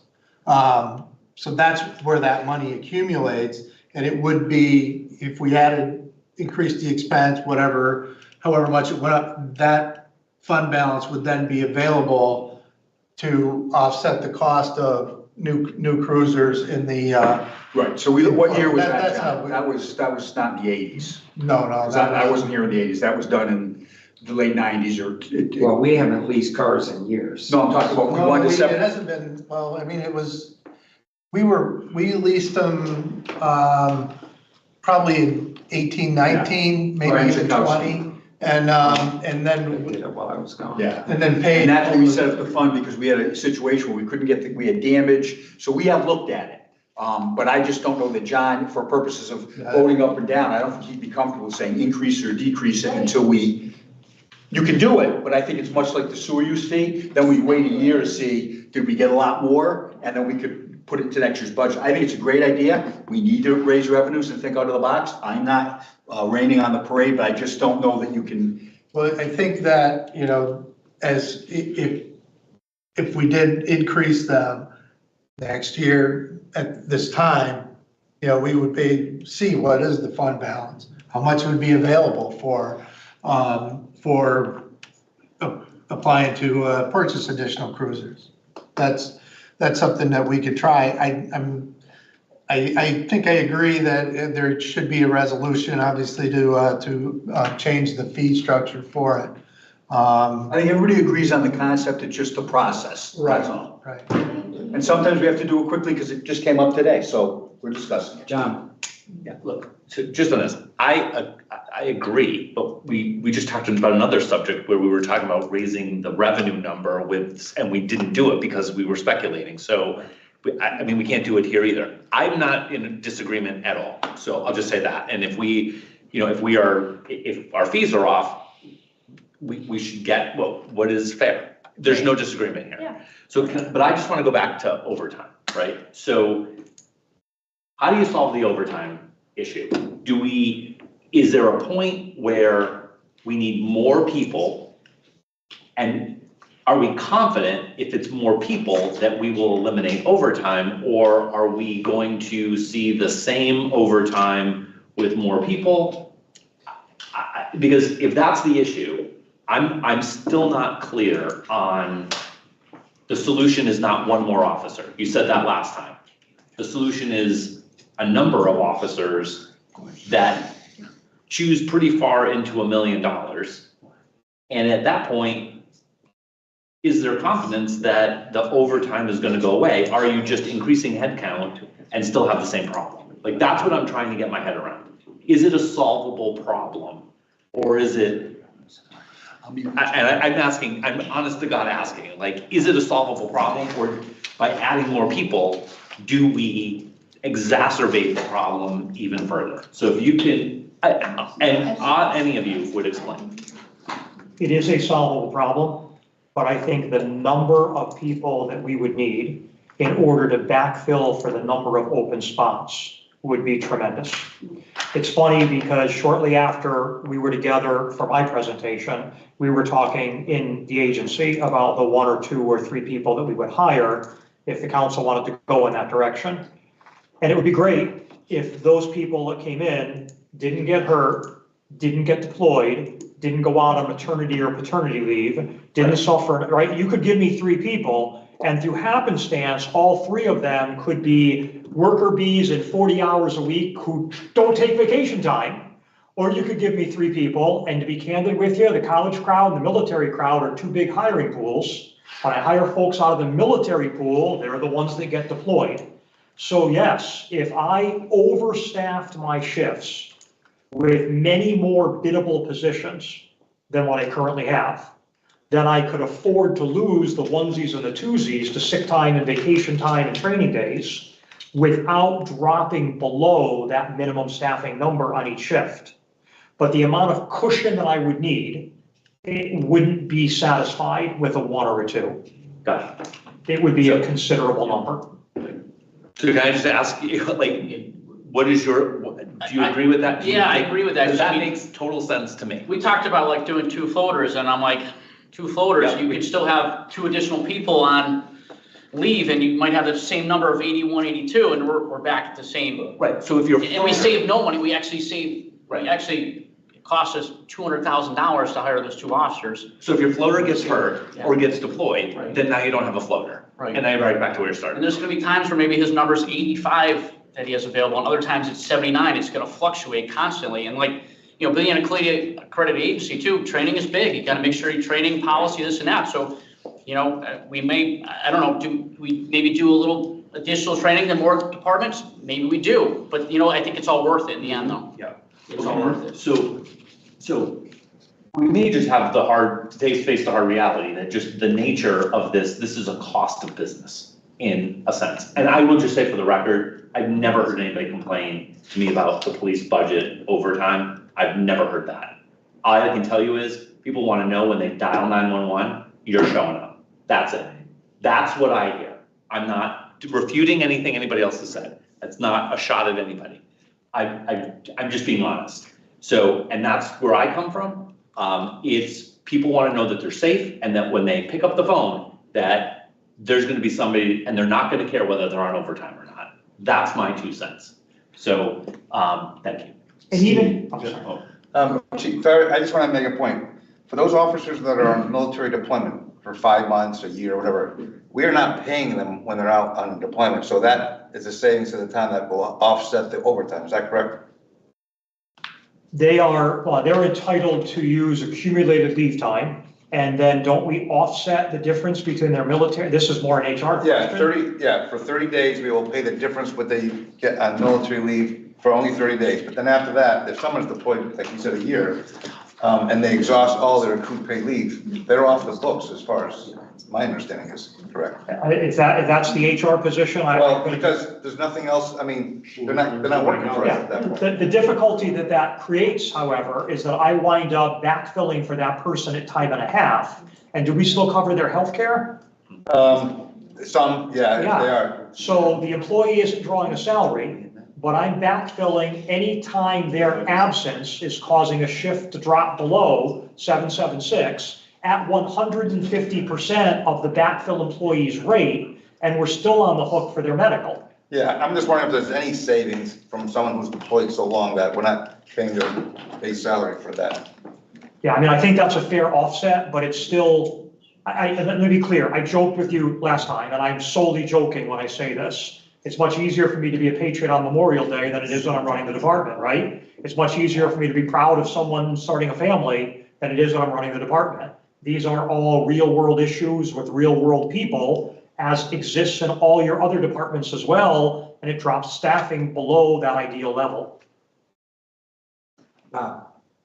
Yeah, I was just getting back to the private duty, you know, Gina brought up the idea of public safety. Well, the 3 of us are on public safety, and I think the 3 of us are all in agreement that, you know, that there should be a resolution and that we should. Right, it'll be there Monday. to it. Yeah. That we do it. Great explanation on the overtime. This is an issue, I've been doing this for 8 years. And for 8 years, we've always allocated close to $800,000 right across the board for overtime. This is something that we have to deal with, you know, and, you know, I'm supportive of it. You know, I'm happy with all the service that is provided by your department, your leadership, you and Steve. So It is a very difficult issue to deal with. Once again, adding staff isn't going to solve the problem. We know that when someone calls for help in this community, they're getting that first officer there on average for a priority call, somewhere between 90 seconds and 2 minutes later. That was not the case, and I'm not speaking disparagingly. I love my state police career, but you gotta know that when you choose to live out in the country, you're gonna hold the fort until the cavalry gets there. Residents understand that they pay, but there is a direct relationship in terms of the quality and the speed at which assistance gets to them. Well, I saw proof positive last night at the park. I mean, at a children's playground, you had 4 sets of families going at it with each other. And I thought fists were gonna fly over children. And the little kids are watching these parents. And within a minute, 4 cruisers pulled in. I sat here and watched the whole thing. Go ahead, Mike. So, yeah, it's interesting on the overtime. So again, I go back to the 4, we added the 4 officers in Thompsonville with the substation. We were told at the time, overtime just wasn't gonna cover the safety that was needed, so we put in 4 officers, which again has worked great, knock on wood. So I have to admit, we're playing both sides here with, again, if you put 4 officers full-time in Thompsonville, it's had an effect, it's a positive effect. Clearly overtime wasn't working, because there was a lot of things going on a few years ago. So again, I'm sorry, it's always both ways here. I think, look, I'm worried about the overtime, especially if, again, you're not gonna get taxed on it, there's gonna be a need, well, guess what, I'm getting more of the money, I'm gonna want more overtime. And that's something you folks have to be prepared, everyone who gives overtime.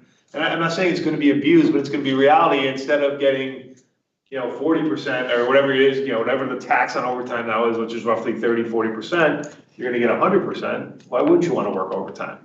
And I think, again, I'm sorry, look, we've proven where we hire a full force, it has worked. And it was, I don't know if we have 3 or 4, and I don't know the number. So I think there is a number, and maybe, again, I'm not putting you on a spot, but I think we can control overtime a little bit, and I don't know, I just think there's value of having more. I understand the 81, I understand all the explanations, but I don't know, I just feel, we went through this a few years ago, we solved the problem with 4 permanent officers and a substation, and I wonder again, if the analysis had been done, would have been cheaper to say overtime, like we're saying now, is, well, it's easier to keep overtime instead of hiring a few more officers.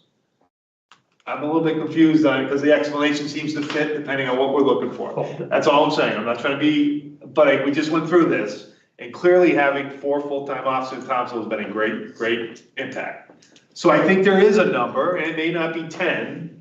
And I agree with the mayor, I'd like to get a little closer to that.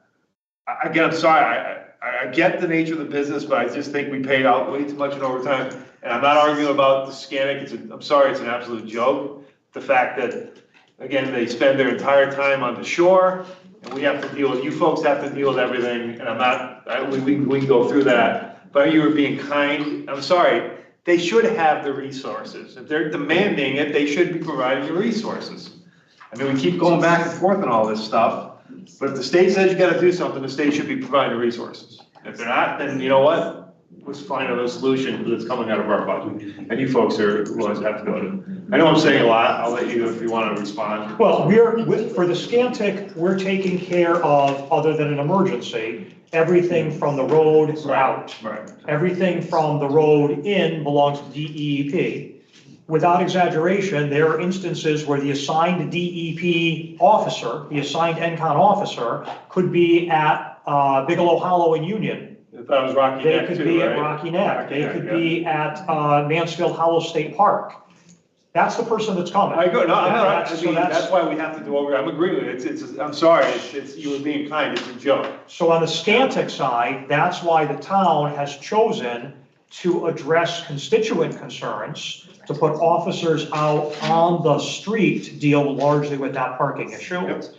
The CPOs, as I recall, one of the intent behind the CPOs was to have regularly assigned people that were known in the community that could embed in the community. And that has a non-economic advantage, I think it's fair to say, because those 4 and others that have preceded them until they've gotten promoted or gone to other assignments, they've gotten that buy-in in those relationships.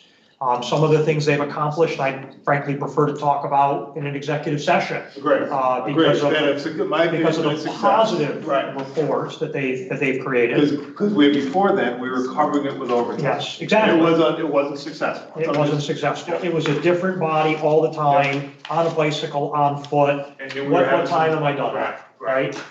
So that's the advantage. But it is fair to acknowledge as to what I perceive to be the underlying point, that those 4 bodies that are the CPOs are 4 bodies that are not in the patrol force. That's a specialized unit. So detectives, SROs, CPOs, traffic division. I follow his direction, he follows your direction. I think those are very hard places to cut. I think there's potentially backlash if you cut from them. But the removal of people from those units into the patrol contingent incrementally brings down overtime. I'm not asking for 10 traffic bodies. I could use 10 traffic bodies. I'm asking to maintain. If you ever wanted to address the overtime, it has to come, because it can't come from patrol, because then I have to backfill for that person. It would have to come from a specialized unit, and those are very hard choices. I just think it's a little, I'm not arguing, I think we have a little more than we need there. My question to you on technology and supply, is that where is the cameras in there now, the 405?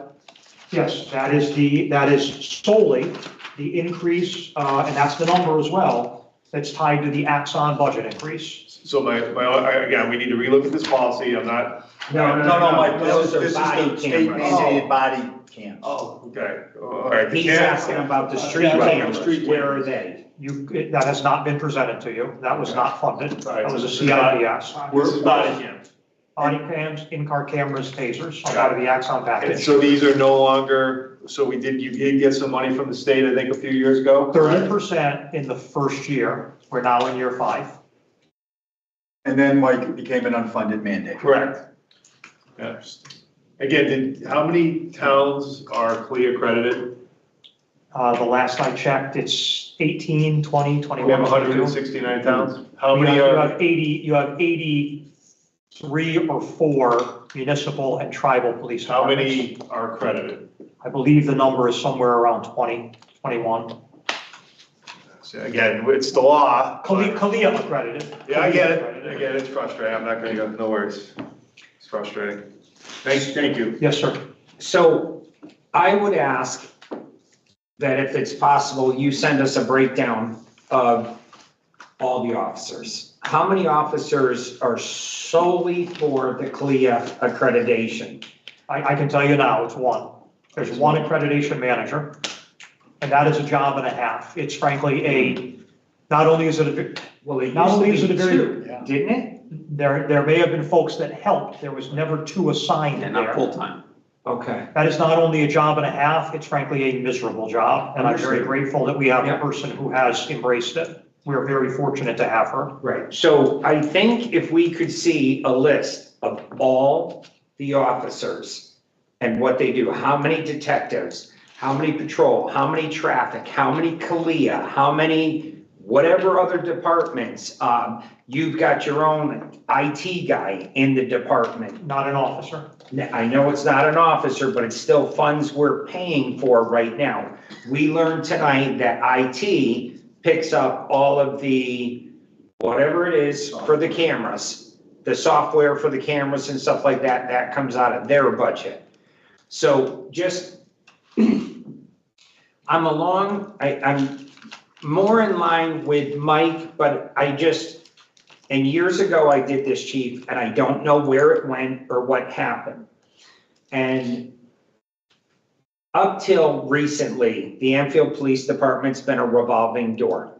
And I'm not gonna say it's not now, but we get to 100, we get to full roster, and then you get a notice, somebody's leaving. Always. That's never gonna change. And then it takes us 1 year to train somebody and get them in a patrol car. We know it's gonna happen. It's not if, it's when. and it happens all the time. And years back, we had funded 2 positions so you could hire them, get them in the queue, and start training, because in the next 12 months, for you to say, you can guarantee we're not gonna lose anybody, nobody's gonna get deployed, FLMA, all of these that are not funded paid positions, but they're still on the roster that we're filling with the overtime, we might be able to use them. And it'd be great for you to say, you know what, Ken? Not only are we at full 102, this week, we actually had 103 officers. It was only a week, but now we're back down to 102. I'm okay with that, because I do believe when these people call 911, including every time I've had to, you guys are there and you save people's lives. So if it takes hiring, or at least placeholder 2 positions, get them in the queue, I'm good with that. But, to say, I have to swallow $800,000 a year in overtime and there's really not much we can do with it, I'm willing to take the chance and overstaff, because Steve's right. When they're out on FLMA, we're not paying them. They hold the position. When they're at military, we may be paying the benefits, but we cannot call in an officer who is the officer and then also the same person that's doing the overtime for something. It's one body. But if we hire another body and we need to call in people, it's a second body that we can rely on for larger events or protests or anything that happens in this world we live in today. And I don't know if those ghost positions, I'll call them, were there. You remember, Steve, when we did this? I don't know if they were there when you took over, Chief, but we had it and it worked. And it gave you the ability to, we have such a great track record right now. Let's go with it. That's where I'm at. And if that's what we've got to do to try to attempt to help lower this, so we're not at 81, we're at 83 employees, then that's what we do. And it gets you extra bodies on the street, whether you put them in traffic or patrol, or you use them as floaters, because I believe using a floater and bumping, which I know guys don't like, but there's things in their contract we don't like. So if it's in the contract and it can cut down on this number, even $100,000, I'm willing to try it. And if I got to give you 2 bodies to do it, then we have a larger force. I'm never going to argue against more staffing.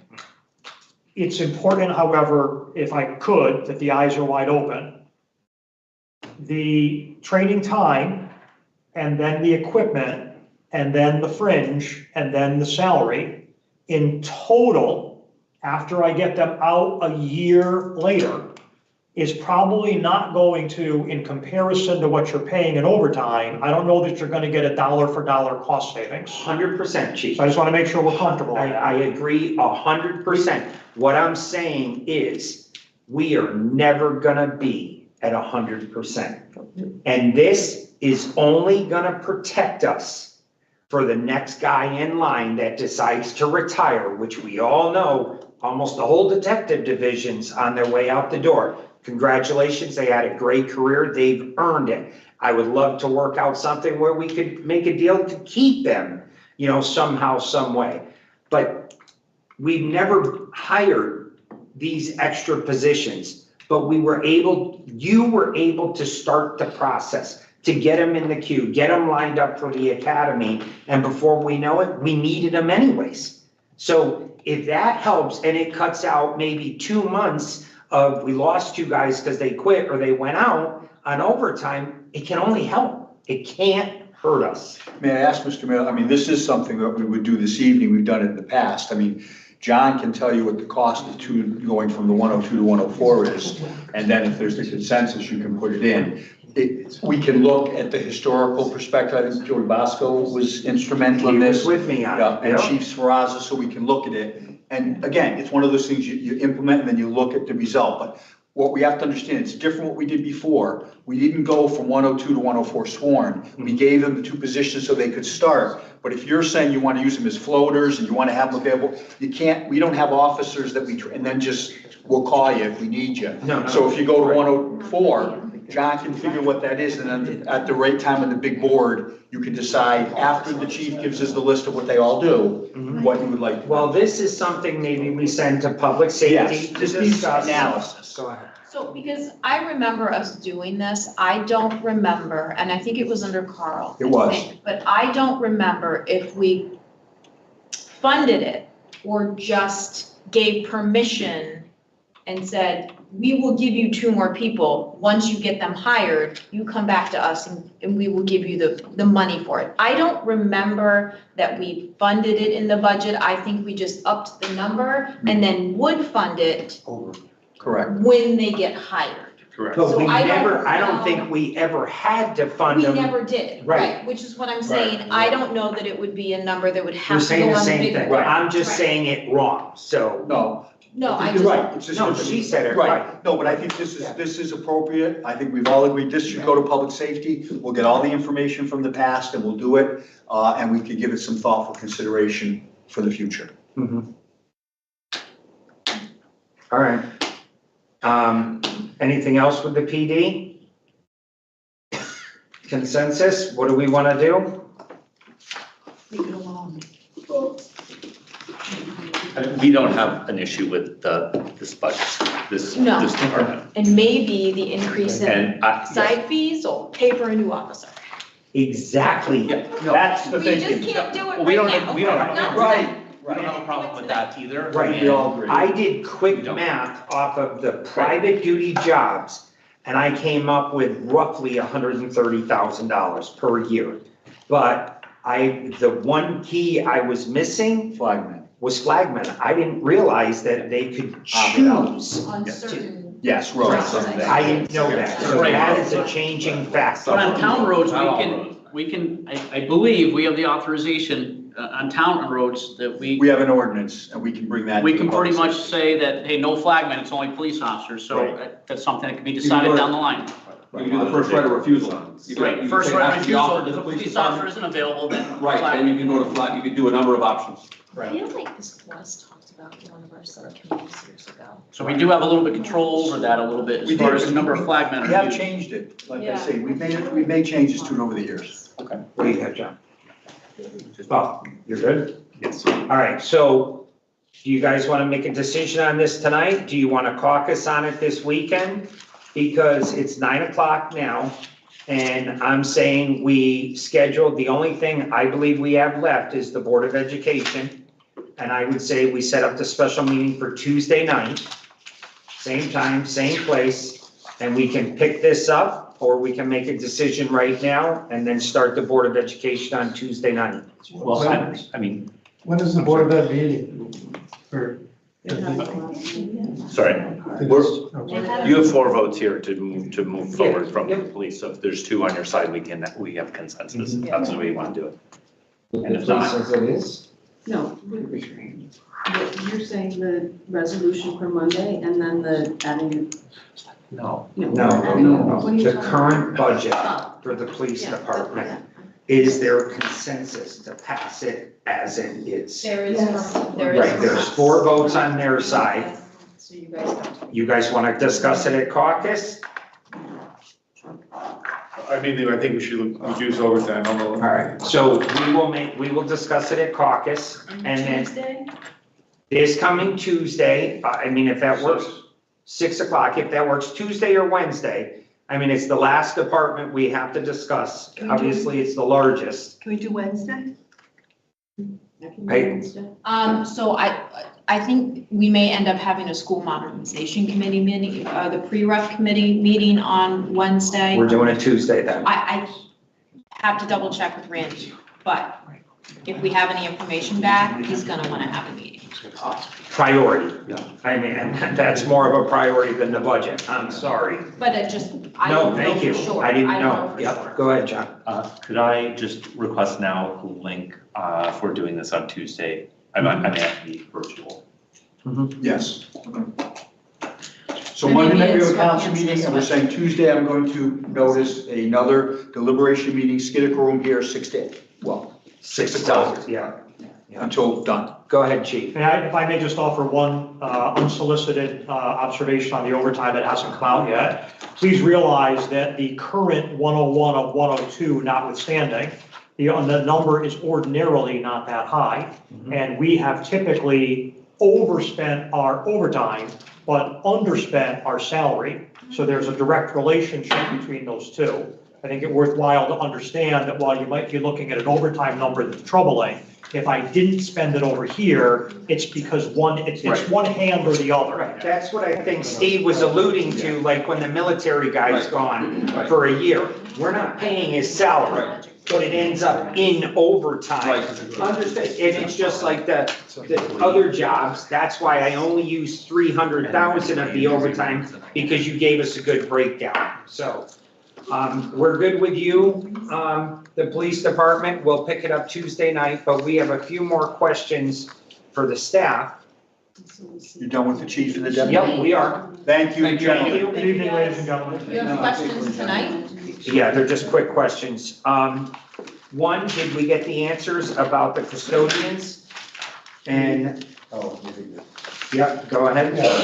The reason that you didn't see as much of a reduction is because even though the contract expired and we did not budget for a cost of living annual adjustment, the custodians are still eligible for step increases.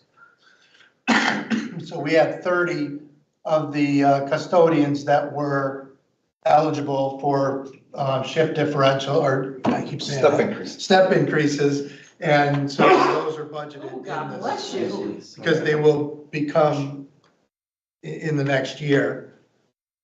So you're saying a reduction of 3 staff member or 3 custodians? Only resulted in a $30,000 reduction in the overall budget.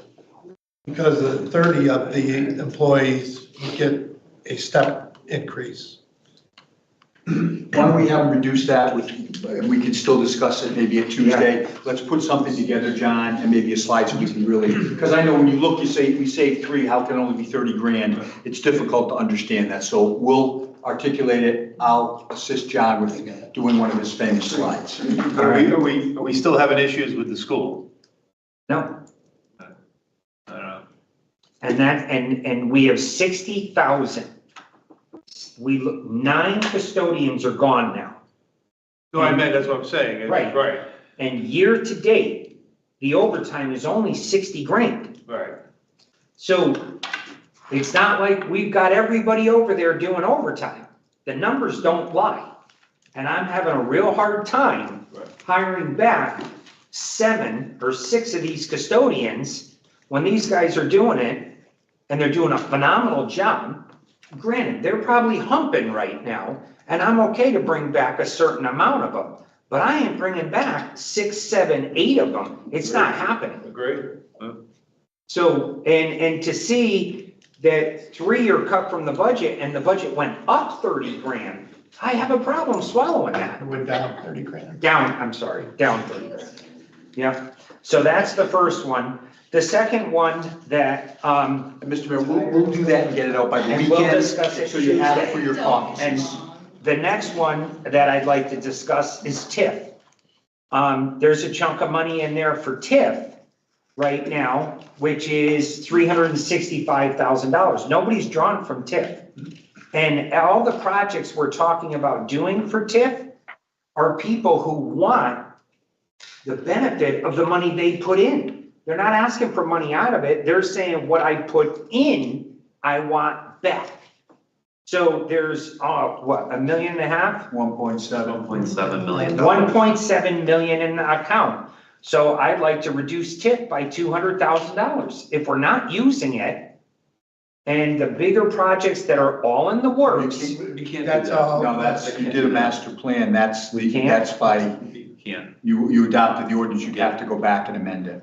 It was Correct, John? reduced last year from 550 to 365. Yes, and that is based on where the grand list in comparison to the 2018 grand list. Now, the mall got a reduction in there, so the amount from FY '25 to FY '26 will go down mainly because of the court stipulated reduction in the mall properties. You're talking about evaluation of the properties. Evaluation of it, right. So that calculation is based on the master plan, which says that 50% of the increase in taxes, 50% of the increase in taxes on the increased valuation goes into the TIF district. Half to us. Right. About the trash, last year, when we found the incidents with trash, we reduced a route driver and we never saw savings, even in last year's budget. And it doesn't reflect it this year either. And I know Donald Nunes, when we discussed it and we agreed to eliminate the route so they would work 8 hours, he said it was a $100,000 position. Now, I understand the employee was not, the route driver was not laid off. He was moved to another department. So if anything, we should have seen a reduction in trash by 100,000 and an increase in maybe buildings and grounds. Again, I will have John and Donald give us an answer in writing, and we'll give it to you before the weekend. Well, the reason I'm asking is because we said, I thought we were gonna get them Well, tonight. if John has that, but I don't. Right. Remember that one, that question, due to the, I remember it, but. Yeah. No one answers my email.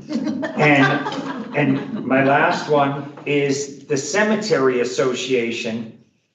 Does anybody take a tour through the cemeteries in Enfield? Well, the one across the street from my house is amazing. Is amazing. The one on the King corner. Street's I mean, they're, Do me a favor, take a ride down Pleasant Street Cemetery. Take a ride through that cemetery. It is unbelievable how neglected that cemetery is. Some of our oldest people are buried there. Oh, what's that? So you could get hurt walking through. Yeah, so you've been there. I've been there. Right, and if they're not investing in our cemeteries, then I want to reduce them 10 grand. The cemetery, It's all. we did have a meeting not too long ago. The cemetery group is looking to the town to help with offsetting some of the cost. So we're due for another meeting to find out exactly what the cost is gonna be. Because there's a lot of repairs that have to be made in all the cemeteries.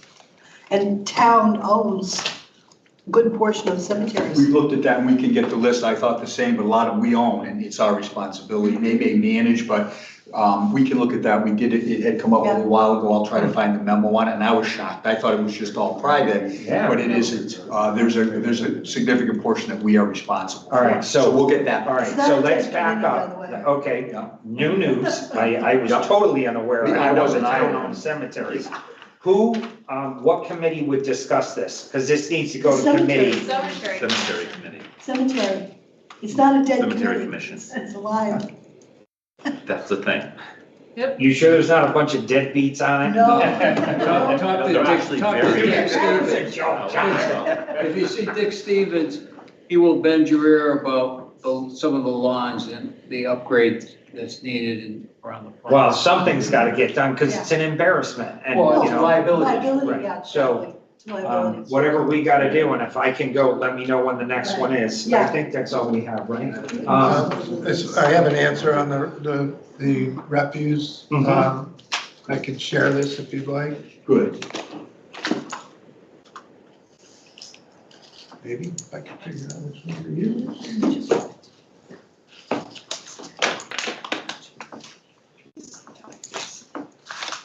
Okay, so this is the FY '25 budget. And you can see from the FY '24 budget was $1.3 million. The salaries went down to $1,250,000. And I will scroll down here to the salary page. And you can see the number of personnel was reduced to 19 from 20. Okay. So that should be the same number that came in this year.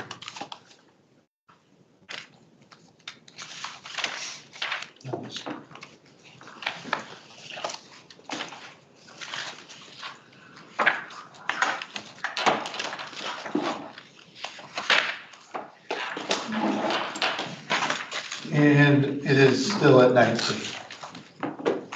All right, but the custodians weren't, and you're gonna, Well, we'll look at that one to make sure. That was the intent. okay. Thank you, John. What, you have a leased item, and I think we discussed this, I'm not, Marie doesn't remember. Lease payments and transfers out, you have $1,025,240. You explained what we leased and what it was for. I don't know if I ever actually, if I've explained it in a while, but Oh, maybe. I can tell you what it is. It's, Okay. the Honeywell lease, which was in 2015, I believe. We did like a 15-year lease, I think it was, for energy performance improvements on a number of buildings in the town. That's the biggest share of it. It's about $600,000, if I remember off the top of my head. And then there's still also, around 2020, 2019 timeframe, we were leasing a number of big equipment things. We were leasing the, excuse me, the ambulance conversions. We were leasing big trucks, RRM trucks, dump trucks, things like that. And we also leased some police cruisers. And we're still paying for them. The cruisers, we only leased for 3 years. So there was like a different program depending on the length of service time of the trucks. So the ambulances, we would lease those, I believe, for 5 years. Those are all done. There are some of the dump trucks and stuff that we're probably still paying on now. At DPW? Some of the, yeah. And when those leases are up, we gotta turn them in? You don't have to look it up No, tonight. they are ours. $1 buyout at the end. And actually, I don't even think yeah, but they're, we do retain them. And I just want to say that we had done a micro recall on Honeywell, that investment, we realized huge savings, and we can pull that up again. That was money well spent. We saved a lot more than what I it think that cost. was earlier than 2015, because I remember talking about I that. was on it when we did it. Yeah, well, we can look back at the presentation and see, but we realized great savings from that. You know, the streetlight account went down an awful lot. Yes. Well, the streetlight account, we have a private vendor who takes care of them all, right? It's just the electricity for them. Yeah. Because we put in the low usage. John got his hand up for you, Jared. Sorry, he's been very patient. Go ahead, John. I'm sorry, just let everyone know. So, sorry, last thing. Page 68, my favorite page always. Our interest on our debt is $3.5 million, and the redemption amount is 8.4. So we're $12 million in principal and interest for our debt payment for this year. Right, John? That's where we that. Okay. We had talked about setting up a sinking fund that as a vehicle for us to be able to move monies into throughout the course of the year, so that in future budget years, we can mitigate these payments. So if a project comes in and we're over budgeted by $300,000, we have the opportunity to move it into a sinking fund. That on the next budget cycle, we can pull from those funds to pay this and mitigate the demand on increases. Because this is a huge number, and we're not doing anything to sort of save in a way to mitigate this required payment. And I think we need a vehicle to be able to do that. And if I could get that accomplished in this budget cycle, I would be a very, very happy human being. Because $11 million is a lot of money. And if that debt were half, we wouldn't be having the kind of difficult conversations that we're having. So I would just ask, we don't have to make a decision tonight, but I would like, before we get done with this cycle, to consider doing that, because that would make me. Next year, we got roads 2026, which is debt. Yep. We had the school modernization, which is debt, and the voters have to approve both. I don't have as fundamental a problem of us bonding things, okay? But we are to the point where the amount of debt that we have takes $12 million 9% of the budget off the table before we can start doing anything. That's a lot. In a town this size, that's a lot. Right, but And I I'm think, just trying to find a way I understand. for us to mitigate the impact of that as we have opportunities throughout the year to be able to apply it to that cost in future budget cycles. But to say $12 million a year, the only thing that is changed would be the interest payment. Because the actual principal payment, whether we paid cash or not, would still be paid. So it's the interest that we're paying on the debt is the concern. No, the whole payment. The point is, if you have money in a sinking fund, as John described it to me, you use the funds in there to apply to the debt payment, right? Which then doesn't take that money off of the top in your next budget cycle. That's the difference. That's How what do you put money in the sinking fund? That's, okay. right? How do you put money in the sinking fund? I just said, so you could, at the end of the budget, you can end up, at the end of this budget year, you could put $1 million into the sinking fund. At the, when a DPW project comes in, $300,000 under budget, you can move that into the sinking fund. You know how There's- he sweeps the accounts at the end? Sweeping the accounts at the end. Probably do that. And I love the idea. Unfortunately, every time we're sweeping the accounts is because we're looking for money to fund. No, at the end of the year, something. when we sweep the accounts, we usually put it goes back into the general fund. Right, and right now, we need $8 million from the general fund, well, now 7 million from the general fund to help offset this budget. And that's where it'd be great if we had an extra million floating around where we didn't need to sweep accounts. We didn't need to take money from one project to finish another project. We have $28 million in fund balance and we require 16. I And I'm believe not we suggesting had, that John, 24 million in fund balance? $28 million is what we had. $28.2 million is a number that we were given at the beginning. Right. I don't want to go down, I'm asking for consideration to talk about this. We don't need to do it tonight. It's late. Okay, So motion motion to to adjourn. adjourn. Second. Thank you.